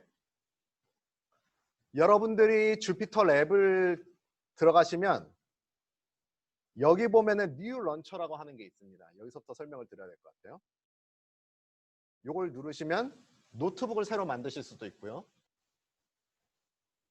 여기 보면 터미널이라고 하는 게 있습니다. 요거를 누르시면 아마 요런 것과 비슷한 것이 생기게 될 거예요. 자, 그러면 다시 제가 여기서부터 보여드린 걸 보면 CD 줄 아스트로 2020 그 다음에 AST 003 엔터를 쳐보시기 바랍니다. 그러면 뭔가 이렇게 될 거예요. 예. 그 다음에 CD 퍼블릭 그 다음에 이렇게 치시고요. 그러면 이제 퍼블릭 이제 디렉토리에 들어가게 되는데 여기 보면 ML01과 ML02가 있습니다. ML01이 여러분들이 어제 실습하셨던 머신러닝 바로 그거고요. 여러분들이 여기서 ML0이라고 하는 디렉토리 두 번째 거를 여러분의 홈 디렉토리에 복사를 하셔야 됩니다. 어떻게 하냐면 cp 이게 카피죠. 마이너스 r f 한 다음에 ml02 한 다음에 요거를 여러분의 홈 디렉토리니까 물결 표시.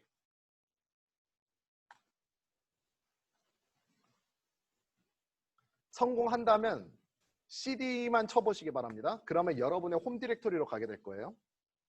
그 다음에 성공했다면 cd ml02를 치면 이런 것들이 나오게 될 겁니다. 그리고 성공했다고 하면 여기 이제 창에 ml0이라고 하는 디렉토리가 보일 겁니다.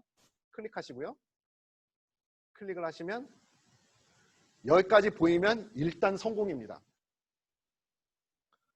예, 어제 보니까는 저기 뭐죠? 뭐라고 했었죠, 그거를? 그 집단지성이 굉장히 잘 이렇게 활용이 되더라고요. 그래서 오늘도 여러분들의 그 집단지성을 제가 한번 기대를 해보도록 하겠습니다. 터미널을 누르면 런처 에러, 언핸들드 에러라고 하는 게 나옵니다. 예. 그럴 때는 저도 아까 전에 떴었는데 한번 그 로그아웃을 아주 불편하시겠지만 로그아웃을 한번 한 다음에 로그아웃을 한번 해보시고요. 그 다음에 다시 로그인을 해보시고요. 이러면은 될 수도 있습니다. 저 같은 경우에는 아까 전에 오전에 그렇더라고요. 저도 똑같은 문제가 있었는데 그래도 안 된다. 그러면 죄송합니다. 아마 오늘 병목 현상이 굉장히 많이 일어날 거라서 어쩌면은 몇몇 분들은 그냥 요거 보시는 게 나을 수도 있어요.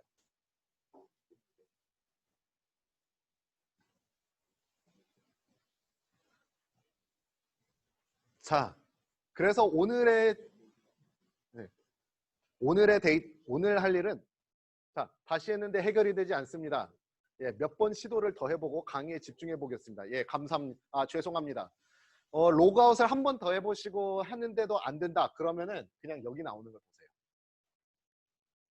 자, 오늘 이제 실습을 해볼 거는 딥러닝에는 굉장히 다양한 모델들이 있습니다. 뭐 fully connected 레이어, 컨볼루셔널 레이어 그런 것들을 어떻게 쌓느냐, 그리고 다른 것들을 어떻게 연결을 하느냐 거기에 따라서 모델들의 이름이 굉장히 다양하게 있는데 그 중에서 하나가 이름이 오토 인코더라고 하는 게 있어요. 오토 인코더라고 하는 건 이런 겁니다. 여기 보면은 오리지널 그림이 하나가 있고요. 그리고 여기는 출력 값이 있는데 출력 값은 오토 인코더의 경우에는 오리지널 값과 굉장히 비슷한 거를 이렇게 주게 됩니다.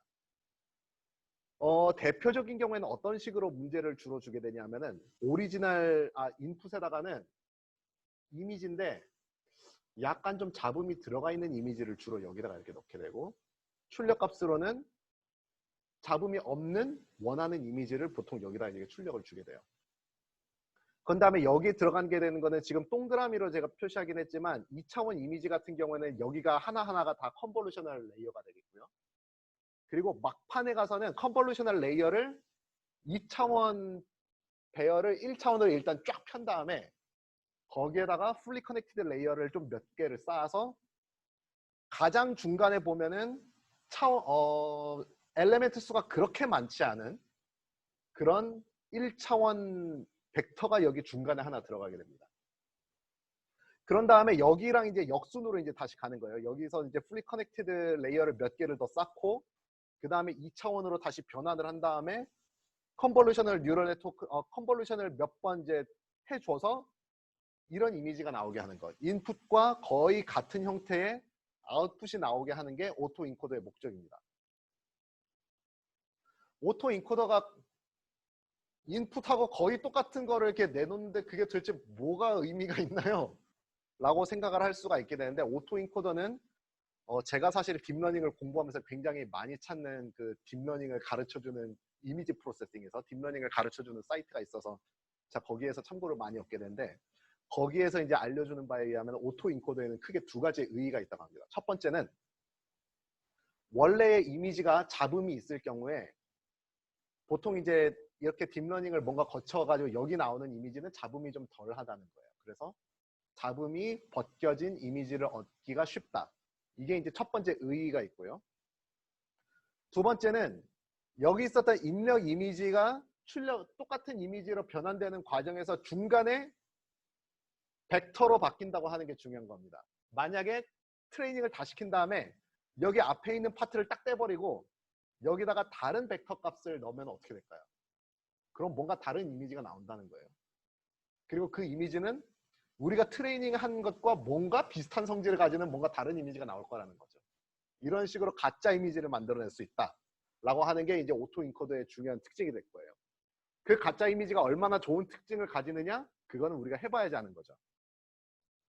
자, 그래서 여기서 우리가 해볼 거는 우주론 엔바디 시뮬레이션 데이터에다가 이 오토 인코더를 적용해서 최종적으로는 가짜 엔바디 데이터를 만드는 게 목적입니다. 어제 여러분들께서 김주환 교수님의 이제 수업을 듣고 그리고 튜토리얼을 해보셨으면은 결국엔 3차원 128 곱하기 128 곱하기 128 엔바디 시뮬레이션 데이터를 여러분들이 만들어낼 수 있었을 거예요. 오늘 이제 튜토리얼에서는 바로 그 데이터를 제가 쓰도록 하겠습니다.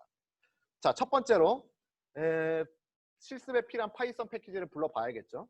어제 이제 넘파이는 썼고요. 그리고 매프론립이라고 하는 그림 그리는 패키지도 썼고 오늘 새로 이제 쓰게 되는 것들은 여기 보이는 텐서플로우에서 나왔던 텐서플로우에서 쓰이는 패키지들입니다. 여기 보면은 이제 뭐 여러 가지 다양한 레이어들의 종류를 제가 이제 불러올 거예요. Shift 엔터를 누르면 실행이 된다고 했죠? 해봅시다.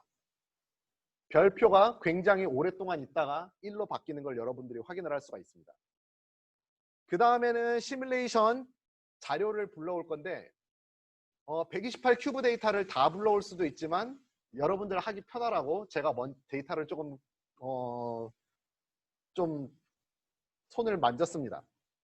그리고 트레인 셋과 밸리데이션 셋으로 두 개로 나누게 됐어요. 밸리데이션 셋이라고 하는 건 어떤 거냐면은 트레인 셋은 어제도 말씀드렸듯이 우리가 학습을 할 때 실제로 모델에다가 넣어줘서 학습을 하도록 하는 그런 데이터를 트레인 셋이라고 합니다.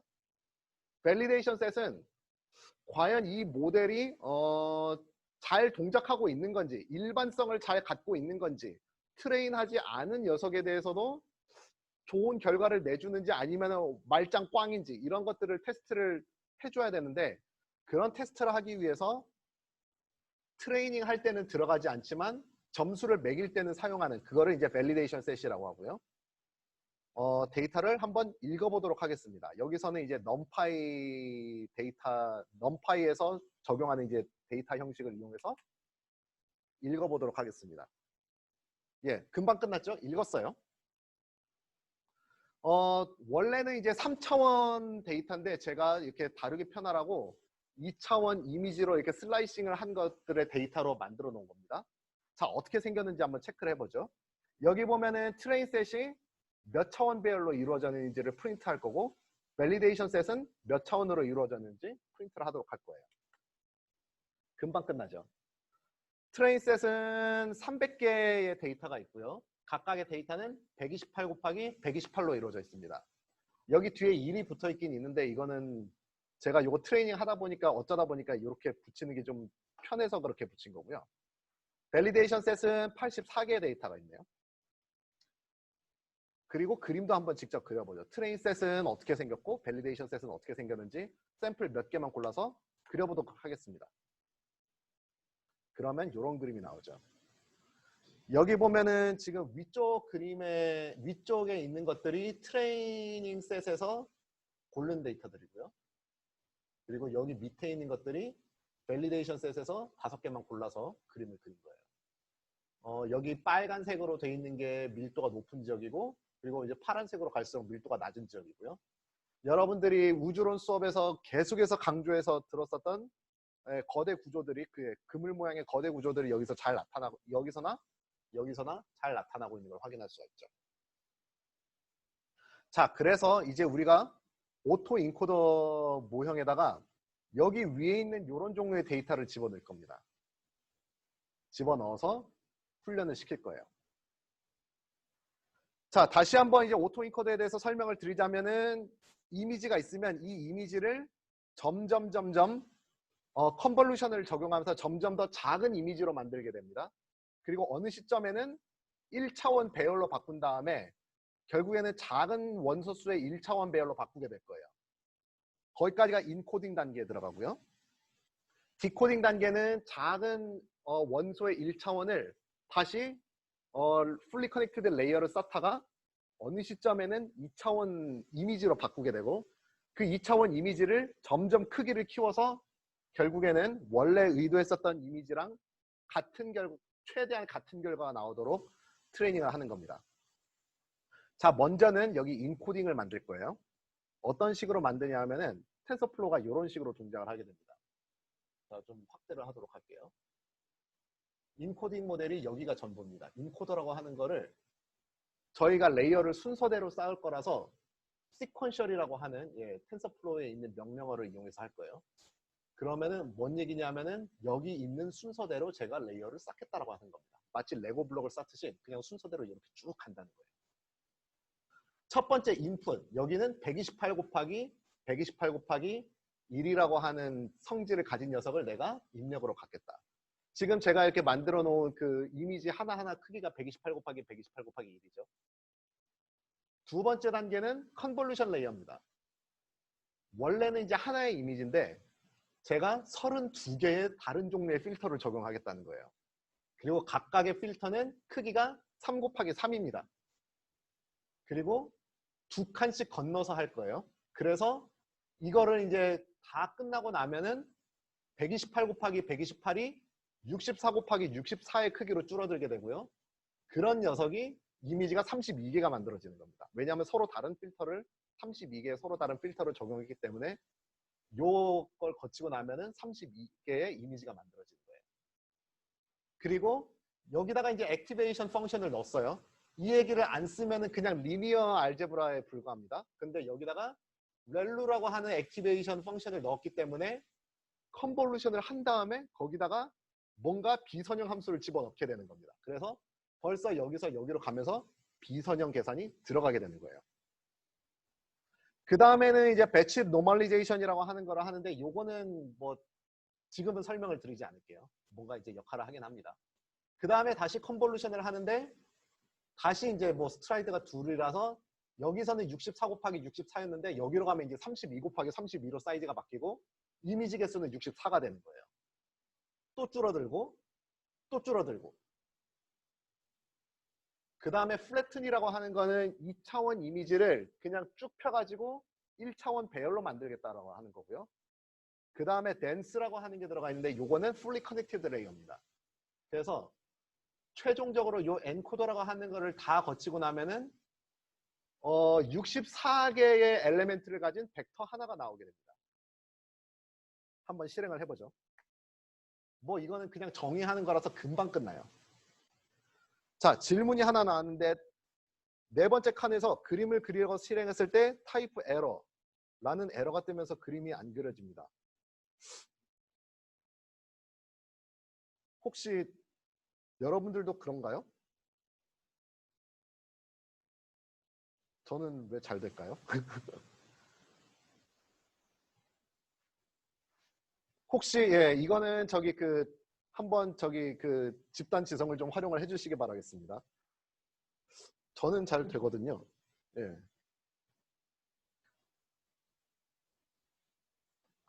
자, 인코더가 여기서 이제 정의가 뭐 정의를 하는 거라서 실행이 금방 되고요. 점 서머리라고 하는 거를 해보면은 구조가 어떻게 생겼는지를 여러분들이 출력을 이렇게 해볼 수가 있게 돼요. 여기 보면은 첫 번째 컨볼루션을 거친 다음에 64 곱하기 64 크기의 이미지가 32개가 생긴다는 것. 그리고 요 연산을 하기 위해서는 피팅을 해야 되는 파라미터의 개수가 320개가 벌써 여기 과정에서 들어간다는 것가 보이고요. 그 다음에 또 뭐 제가 설명을 안 드린 배치 노멀리제이션이라는 걸 하면서 128개의 파라미터가 들어가고 그 다음 단계에서는 18,000개의 파라미터가 들어가고 쭉쭉쭉쭉 해서 결과적으로는 64개의 엘리멘트를 가진 벡터 하나가 나오게 되고요. 최종적으로 이 엔코딩을 하는 데만 사용하는 파라미터의 개수가 355,200개가 됩니다. 자, 엔코더 설명을 드리면서 각각의 레이어들이 이제 어떤 의미를 가진지 대충 설명을 드렸기 때문에 디코더도 쉽게 이해를 할 수 있을 겁니다. 이 경우에는 처음으로 입력을 받게 되는 것이 아까 전에 만들었었던 64개 엘리멘트를 가진 벡터지겠죠. 그래서 인풋이 모양이 이렇게 생겼고요. 그 다음에 아까 플래튼을 하기 전에 있었던 좀 더 큰 크기의 벡터로 만들어주고 그 녀석을 8 곱하기 8 크기를 가진 이미지 64개로 나눠줍니다. 그게 이제 리쉐이프가 해주는 역할이고요. 아까 전에는 이미지 크기를 줄여가기 위해서 conv2d라고 하는 명령어를 썼는데 이번에는 컨볼루션을 할 때 이미지 크기를 키워주는 역할을 할 거예요. 그런 역할을 하기 위해서 여기서는 conv2d transpose라고 하는 명령어를 대신 써주게 됩니다. 그래서 디코더를 실행하면 역시 금방 실행이 되죠. 모양을 한번 살펴볼까요? 제대로 우리가 원하는 대로 됐는지. 결과적으로는 128 곱하기 128개의 128 곱하기 128 크기를 가진 이미지 한 개가 나오게 됩니다. 그리고 이 디코더를 돌리는데 들어가는 파라미터 개수가 36만 개네요. 오토 인코더라고 하는 거는 인코더와 디코더 두 개를 결합을 해야 됩니다. 그래서 오토 인코더라고 하는 녀석을 이렇게 새로 정의를 하겠습니다. 보시면은 128 곱하기 128 크기를 가진 인풋을 하나를 지정하고요. 거기다가 엔코더를 걸고 그 다음에 디코더를 거는 그런 녀석을 아웃풋으로 하는 얘를 인풋, 얘를 아웃풋으로 하는 모델을 만들어라 라고 하는 명령어예요. 쉽죠? 엔코더 건 다음에 디코더 걸면은 다 합치면 오토 인코더가 되니까요. 그래서 이 녀석은 어떻게 생겼냐면은 입력값도 128 곱하기 128, 출력값도 128 곱하기 128. 다 합쳐서 트레인하는 파라미터 개수는 71만 개. 예, 무시무시하죠. 어마어마해요. 자, 여기까지 해서 오토 인코더 모델을 정의를 한 거예요. 자, 그런데 이제 실제로 이제 학습을 이제 하도록 하겠습니다. 그러면 컴파일이라고 하는 거를 해야 돼요. 컴파일을 할 때는 지금까지는 이제 신경망의 모양을 만들었으니까 그거 말고도 조금 더 정의를 해줘야 될 것들이 몇 가지가 필요한데 그 정의를 해줘야 될 것들이 사실은 여기 안에 좀 들어가게 되는데요. 대표적으로 저는 로스 펑션만 주도록 하겠습니다. 저는 로스 펑션을 뭘로 할 거냐면 우리는 과학자니까요. 카이 스퀘어로 하도록 할게요. 카이 스퀘어는 여기서는 mean squared error라고 쓰면 됩니다. 그래서 이거를 치면 chi-square를 가지고 로스 펑션을 정의를 했어요. 자, 그러면 준비는 다 끝났습니다. 우리가 트레인 데이터도 있고요. 밸리데이션 데이터도 있고 신경망도 다 만들었고 걔를 로스 펑션을 어떻게 할지 전략을 다 줬어요. 자, 그러면 이제 우리가 돌리면 됩니다. 돌리는 명령어는 우리가 정의한 모형 이름 오토 인코더에다가 뒤에다가 이제 fish라고 치면 돼요. 그리고 x는 트레인 할 때 입력값입니다. 트레인 x라고 하는 우리 이미지 셋을 입력값으로 줄 거고요. y는 출력값이에요. 근데 우리의 경우에는 입력값과 출력값이 똑같아요. 그래서 여기도 트레인 x가 들어가게 됩니다. f폭이라고 하는 거는 이 우리가 트레인을 몇 번, 몇 바퀴를 반복을 할 것인지를 정합니다. 우리는 30바퀴를 돌겠다고 하는 뜻이에요. 그래서 f폭 개수를 30이라고 합니다. 물론 이 숫자는 얼마가 좋은지는 여러분들이 해보고 숫자가 적은지 많은지를 이렇게 테스트를 해봐야 됩니다. 배치 사이즈라고 하는 게 들어가 있는데요. 배치 사이즈는 뭐냐면은 그 파라미터를 피팅을 해야 되잖아요. 결국 이것도. 그 피팅을 할 때 처음부터 우리가 뭐 수백 개 데이터를 줬으면 수백 개 데이터를 한꺼번에 다 넣고 피팅을 하지가 않아요. 일부의 데이터만 가지고 로스 펑션을 계산해서 로스 펑션을 줄이도록 값을 조금씩 갱신하는 주기가 필요한데 그 갱신 주기를 하기 위해서 최대 몇 개의 데이터까지를 내가 쓰겠느냐라는 거 하는 것이 배치 사이즈가 되겠습니다. 여기서는 그냥 8이라고 놨어요. 그러니까 한 번에 그 중간에 들어가는 웨이트라든지 아니면 컨볼루션에 들어가는 그 값들을 갱신할 때 일단 8개 데이터만 가지고 하고 거기서 나온 걸로 로스 펑션을 계산한 다음에 좀 바꾸고 이런 식으로 하겠다는 거예요. 그리고 매번 f폭이 끝날 때마다 과연 우리가 트레인하고 있는 모델이 정말 좋은 방향으로 가고 있는지 체크를 하기 위해서 밸리데이션 셋이 필요하다고 했죠. 그래서 밸리데이션 셋을 정의를 해줍니다. 밸리데이션 데이터는 x값도 vel x로 줄 거고 y값도 x값과 똑같은 vel x로 줄 거예요. 그리고 마지막에 verbo스는 1이라고 했는데 verbo스는 뭔 뜻이냐고 하면은 우리가 트레이닝을 할 때 조용히 있지 않고 트레이닝을 하면서 조금이라도 자료가 있으면 다 뱉으라고 하는 겁니다. 왜냐하면 이게 시간이 오래 걸릴 수가 있으니까 아무것도 안 뱉으라고 하면은 도대체 얘가 당초에 돌아가는지 안 돌아가는지 알 수가 없거든요. 그래서 네, 돌아가고 있는 거를 뱉으라고 합니다.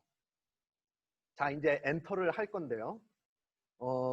제 생각에 분명히 오래 걸릴 거예요. 그래서 끝까지는 아마 못 돌릴 것 같고 중간에 제가 너무 느리다 싶으면은 끊도록 하겠습니다. 자, Shift 엔터를 여러분들도 준비됐으면 눌러주시기 바랍니다. 빨리 되네요. 제 생각보다 빨리 되고 있습니다. 자, 이게 한 f폭이 이렇게 계속 이렇게 지나가고 있다는 거예요. 계속 늘어나고 있죠. 지금 한 f폭을 할 때마다 저는 2초가 걸리고 있고요. 여기는 로스라고 하는 거는 제가 정의를 한 chi-square 로스 펑션이 트레인 데이터들을 가지고 계산했을 때 로스 펑션의 값이 이렇게 나온다고 하는 거고요. vel 로스라고 하는 것은 여기 한 f폭에서 이제 트레인이 끝난 그 모델을 가지고 밸리데이션 셋에다가 넣었을 때 그때 로스 펑션 값이 얼마가 나온지가 나오게 됩니다.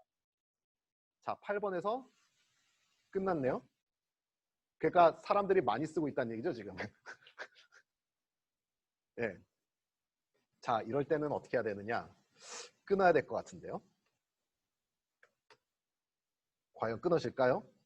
아니면 끝났나요? 다시 한번 해보겠습니다. 아니면은 어쩌면 이걸 수도 있어요. 지금 GPU를 가지고 계산을 하고 있는데 GPU가 여러 사람이 한꺼번에 하다 보니까 이게 끊어질 수가 있게 되거든요. 제 생각에는 제가 돌리고 있다가 다른 분이 이렇게 돌리는 똑같은 GPU를 점유하는 바람에 아마 제 것이 이제 메모리가 모자라가지고 튕겨 나갔을 겁니다. 자, 어쨌든 돌아갔다고 가정을 하고요.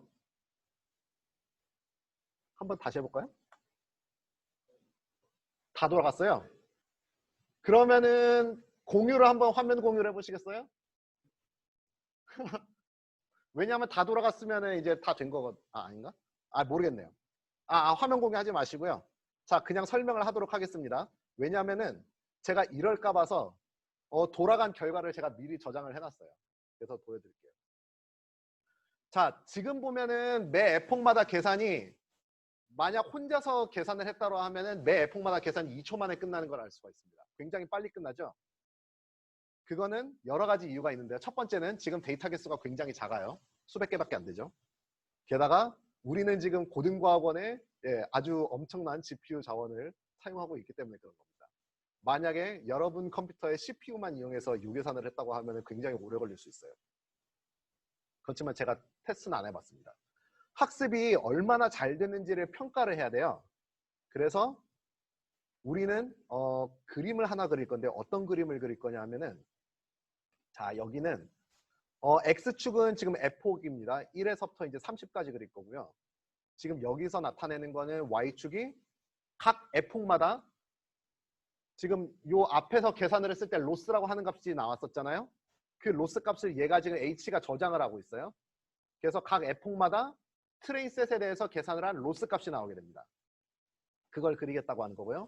그리고 트레인셋의 로스뿐만이 아니라 밸리데이션 셋의 로스도 그릴 거예요.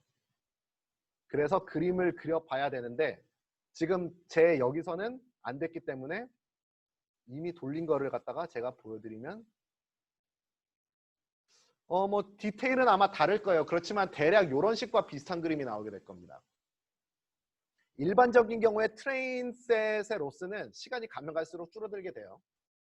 아주 이상하게만 되지 않았으면 이렇게 줄어들게 되는데 밸리데이션 셋의 로스 펑션은 무작정 줄어드는 것만은 아니라는 걸 알 수가 있게 됩니다.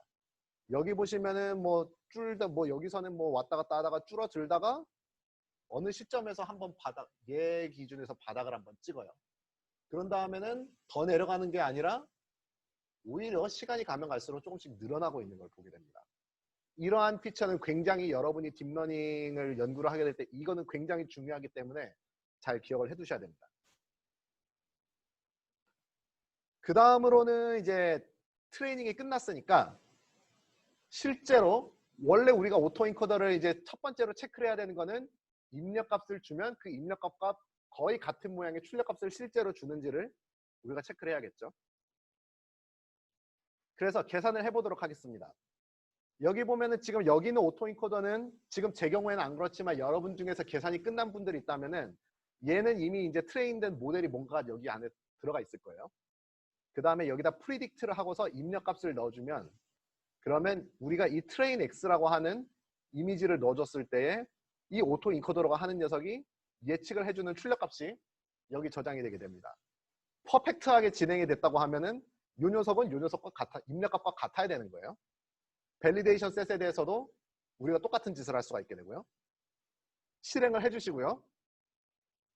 그 다음에 다음 패널에서 보여드리고 하는 거는 윗줄에다가는 트레인셋에서의 원래 그림을 그릴 거고 아랫줄에다가는 그 트레인셋 데이터를 가지고 오토 인코더에 집어넣어서 오토 인코더가 예측해주는 녀석을 그리게 될 거예요. 말씀드렸듯이 만약에 오토 인코더가 퍼펙트하게 작용을 했으면 두 그림은 똑같아야 되겠죠. 한번 실행해 보시겠어요? 디테일은 다를 수 있지만 아마 요런 비슷한 형태의 그림이 나오게 될 겁니다. 지금 이거는 이제 트레인셋에 대해서 그림을 그린 거예요. 윗줄에 있는 그림이 트레인셋에서 일부 데이터를 뽑아내서 트레인셋 자체를 그린 거고요. 그러니까 이건 원래 데이터죠. 그리고 아랫줄에 있는 거는 요 윗줄에 있는 거를 오토 인코더에 집어넣어서 예측을 해주는 그림이에요. 보시면은 좀 흐물흐물하죠? 좀 흐물흐물하긴 한데 그래도 대체적으로는 뭔가 약간 비슷한 성질을 다 가지고 있다는 거를 가질 수가 있어요. 자, 제 앞에 있는 김주환 교수님께서는 이 그림을 보면서 고개를 갸우뚱하시는데요. 이 갸우뚱하는 거에는 사실 여러 가지 의미가 담겨 있어요. 뭔가 비슷한 것 같기도 한데 뭔가 좀 안 비슷한 것 같기도 하고 이렇게 고개를 갸우뚱하는데 이런 의미가 있는 거겠죠. 예, 여러분들이 상상하시던 것보다 더 좋은 결과일 수도 있고 아니면 상상하시던 것보다 안 좋은 결과일 수도 있어요. 이런 의문을 갖는 것이 굉장히 중요합니다. 그 밑에 있는 패널을 여러분이 해보시면 요거는 이제 위에 있는 것과 같은 식인데 트레인 셋이 아니라 밸리데이션 셋에 대해서 그림을 그린 겁니다. 그러니까 학습을 할 때 넣어주지 않은 거죠. 거기에 대해서 하면은 뭐 디테일은 다를 거예요. 근데 약간 이런 비슷한 그림이 나오게 될 겁니다. 보시면 트레인셋에 대해서 예측을 한 것보다 좀 더 뭐가 잘 안 맞아요.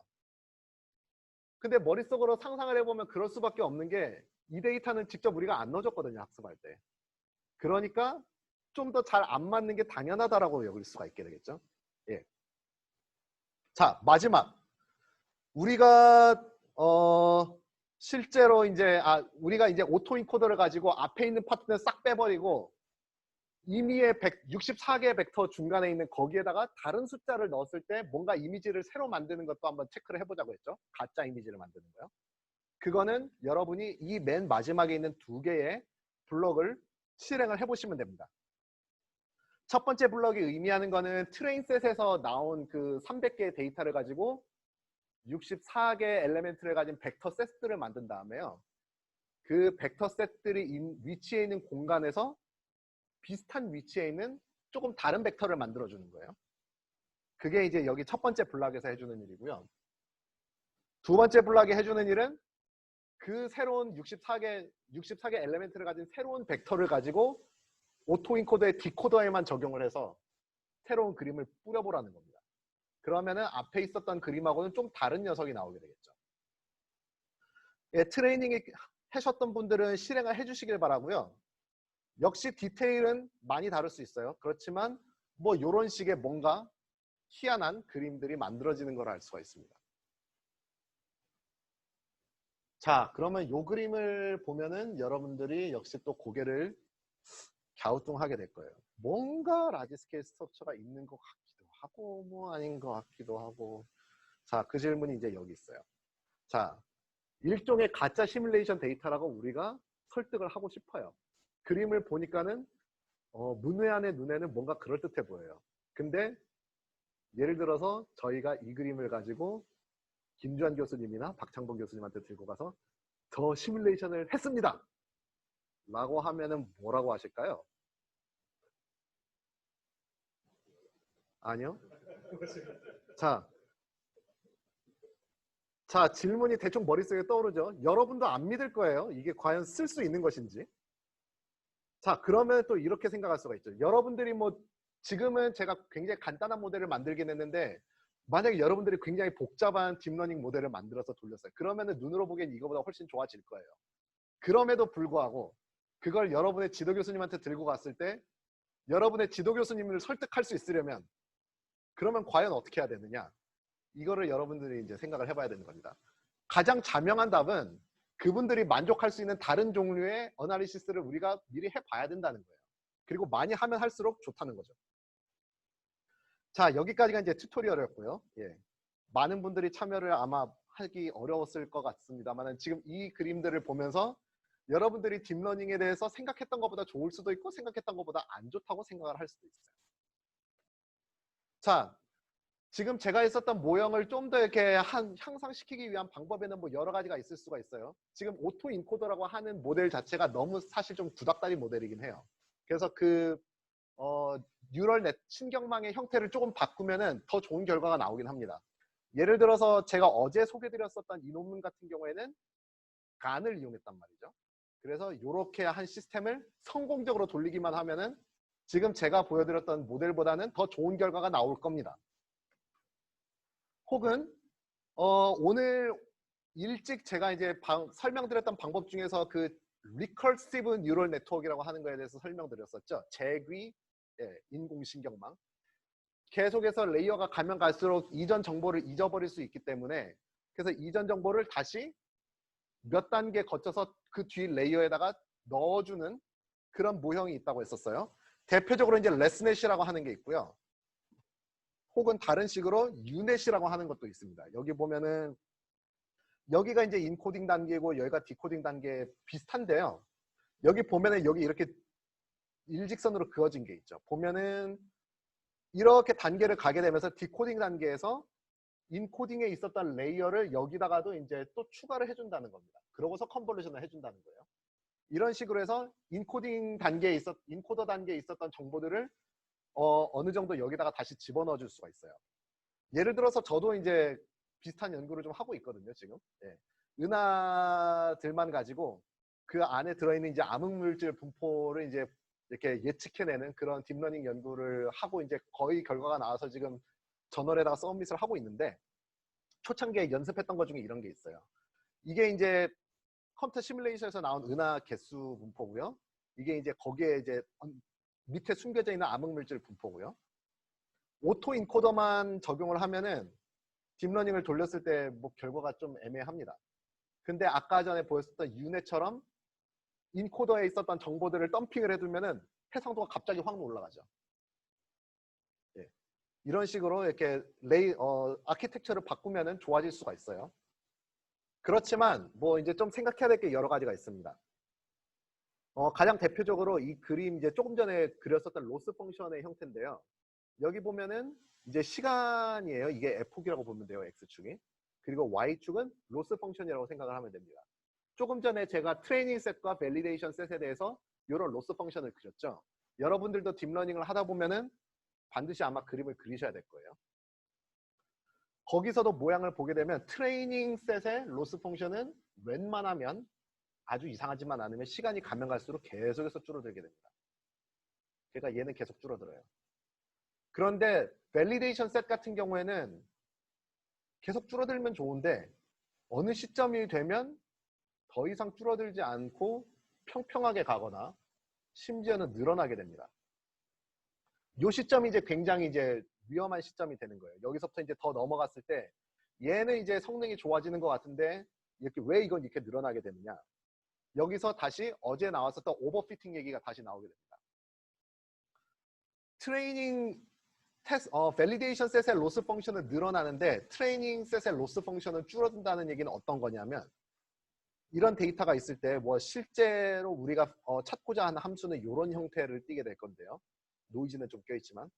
그런데 우리가 하고 있는 딥러닝 모델이 어떤 이유에서인지 트레이닝 셋의 분포를 그냥 완전히 외워버린 거죠. 외워버려서 이런 식의 그림을 그려버리는 겁니다. 물론 이렇게 하면 트레이닝 셋에 있는 데이터는 100% 잘 맞출 수가 있어요. 그렇지만 요 점 말고 요 트렌드를 가지고 있는 다른 데이터에다가 요거를 적용하면 당연히 틀려지겠죠. 그런 식의 일들이 여기서 일어나게 되는 겁니다. 그래서 요 파트 이런 일들이 일어나게 되면, 그러니까 트레이닝 에러는 쫙, 트레이닝 로스는 꽉 줄어드는데 밸리데이션 로스는 확 늘어나게 된다면, 아, 이제 딥러닝 트레이닝을 멈출 때가 되었구나라고 생각을 하셔야 됩니다. 요 결과가 좋은 결과가 나와봤자 뭐 예측력이 전혀 없다는 얘기죠. 그리고 웬만하면은 이런 일들이 안 일어나도록 이렇게 해주는 게 중요한데요. 이런 일들이 오버피팅이 일어나게 되는 거는 결국에는 딥러닝에 사용되는 변수의 개수가 우리가 트레이닝에 쓰이는 자료의 수나 혹은 이 문제 자체의 난이도보다 너무 크게 되면은 결국 이런 오버피팅이 일어나게 됩니다. 그래서 변수의 개수를 줄여줄 수 있어요. 딥러닝에서 여태까지 이제 저기 레이어 개수 늘리라고 해놓고서는 변수의 개수를 줄이라니 이게 무슨 소리냐 하겠지만, 늘려놓고 또 줄이기도 합니다.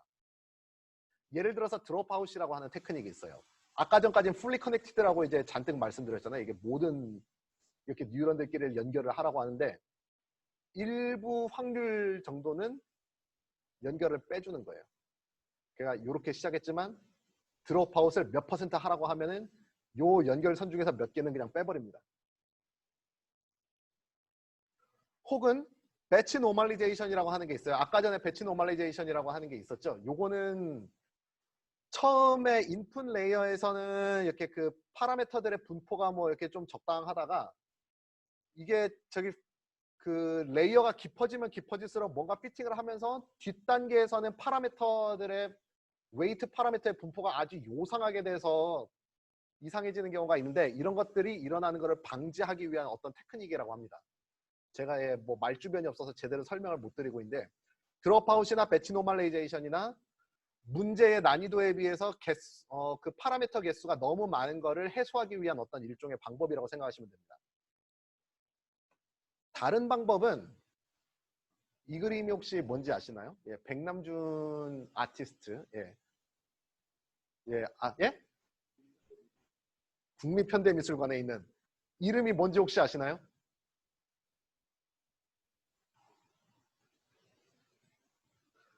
사실은 질문은 요 백남준 아티스트를 모르는 분들도 사실 있을 거라는 생각이 여기 이제 듭니다만은, 아주 유명한 한국의 유명한 이제 시각 아티스트가 있으셨어요. 국립현대미술관에 있는 이 백남준 씨의, 아무도 답을 여기다 안 적는군요. 정답은 다다익선입니다. 많으면 많을수록 좋다는 뜻이에요. 뭐가 많으면 좋냐? 데이터 개수가 많으면 많을수록 좋습니다. 예를 들어서 조금 전에 이제 알렉스 넷이라고 하는 게 딥러닝에서 커다란 이렇게 역할을 했다고 했잖아요.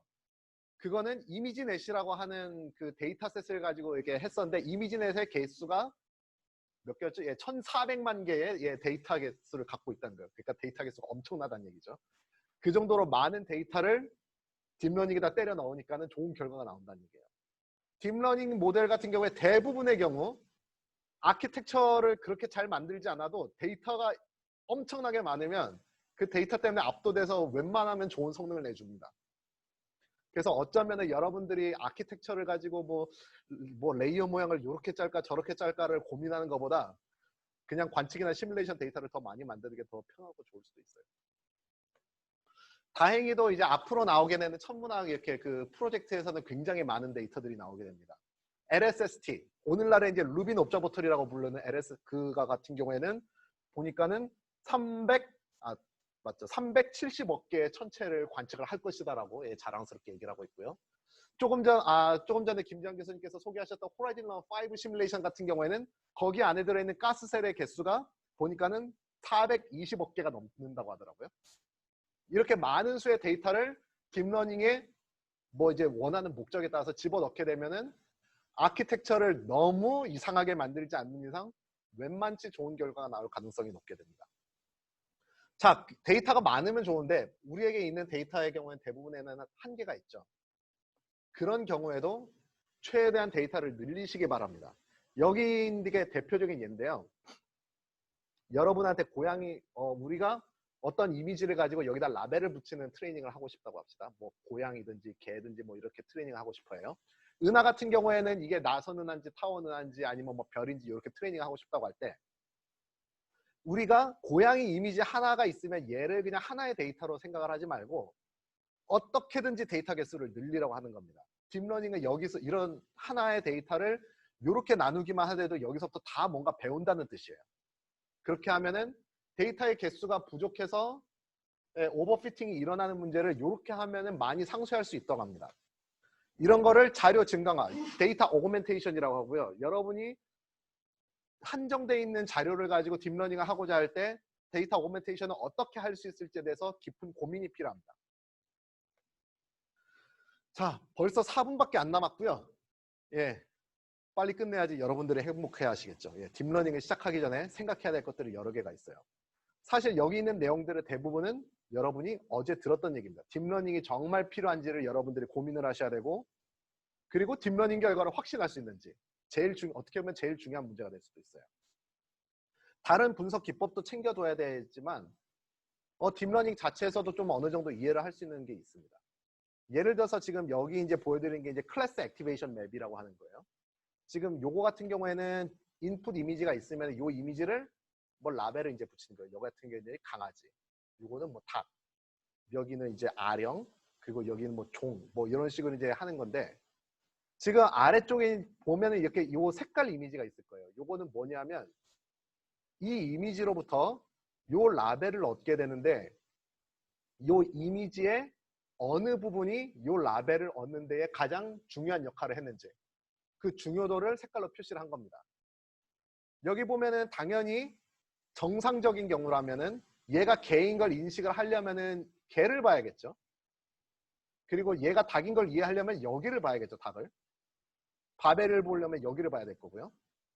만약에 여러분이 이제 이런 비슷한 문제를 했는데 개를 파악을 해야 되는데 여기에 집중도가 돼 있다. 닭을 봐야 되는데 요런 데 집중을 하고 있다. 그렇게 된다면 여러분의 딥러닝 알고리즘이 뭔가 이상하게 동작하고 있다는 것을 알 수가 있게 되겠죠. 이런 식으로 해서 결과는 제대로 나오는 것 같아도 과연 얘가 제대로 동작을 하고 있는지 중간 단계를 이렇게 볼 수도 있고요.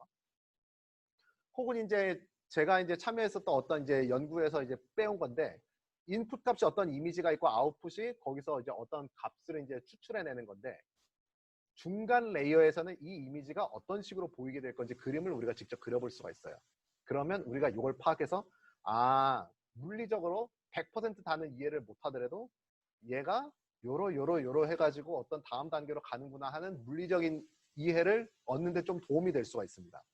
그래서 이런 걸 이제 액티베이션 비주얼라이제이션이라고 하고요. 아까 전에 보여드렸던 그림이나 이런 그림 등등 중간에 얘가 무슨 짓을 하는지 그래도 최대한의 힌트를 여러분들이 얻으면 예, 도움이 될 겁니다. 예, 꿀팁으로는 뭐 파이썬 배워야 되고요. 웬만하면. 그리고 주요 개념으로서는 참고할 만한 딥러닝 모형이 있는지. 스크래치부터 새로 짜는 건 너무 힘들기 때문에 비교를 해주시고요. 오버피팅을 어떻게 막을 거고 로스 펑션은 어떤 걸 할 건지 등등을 하면 좋습니다.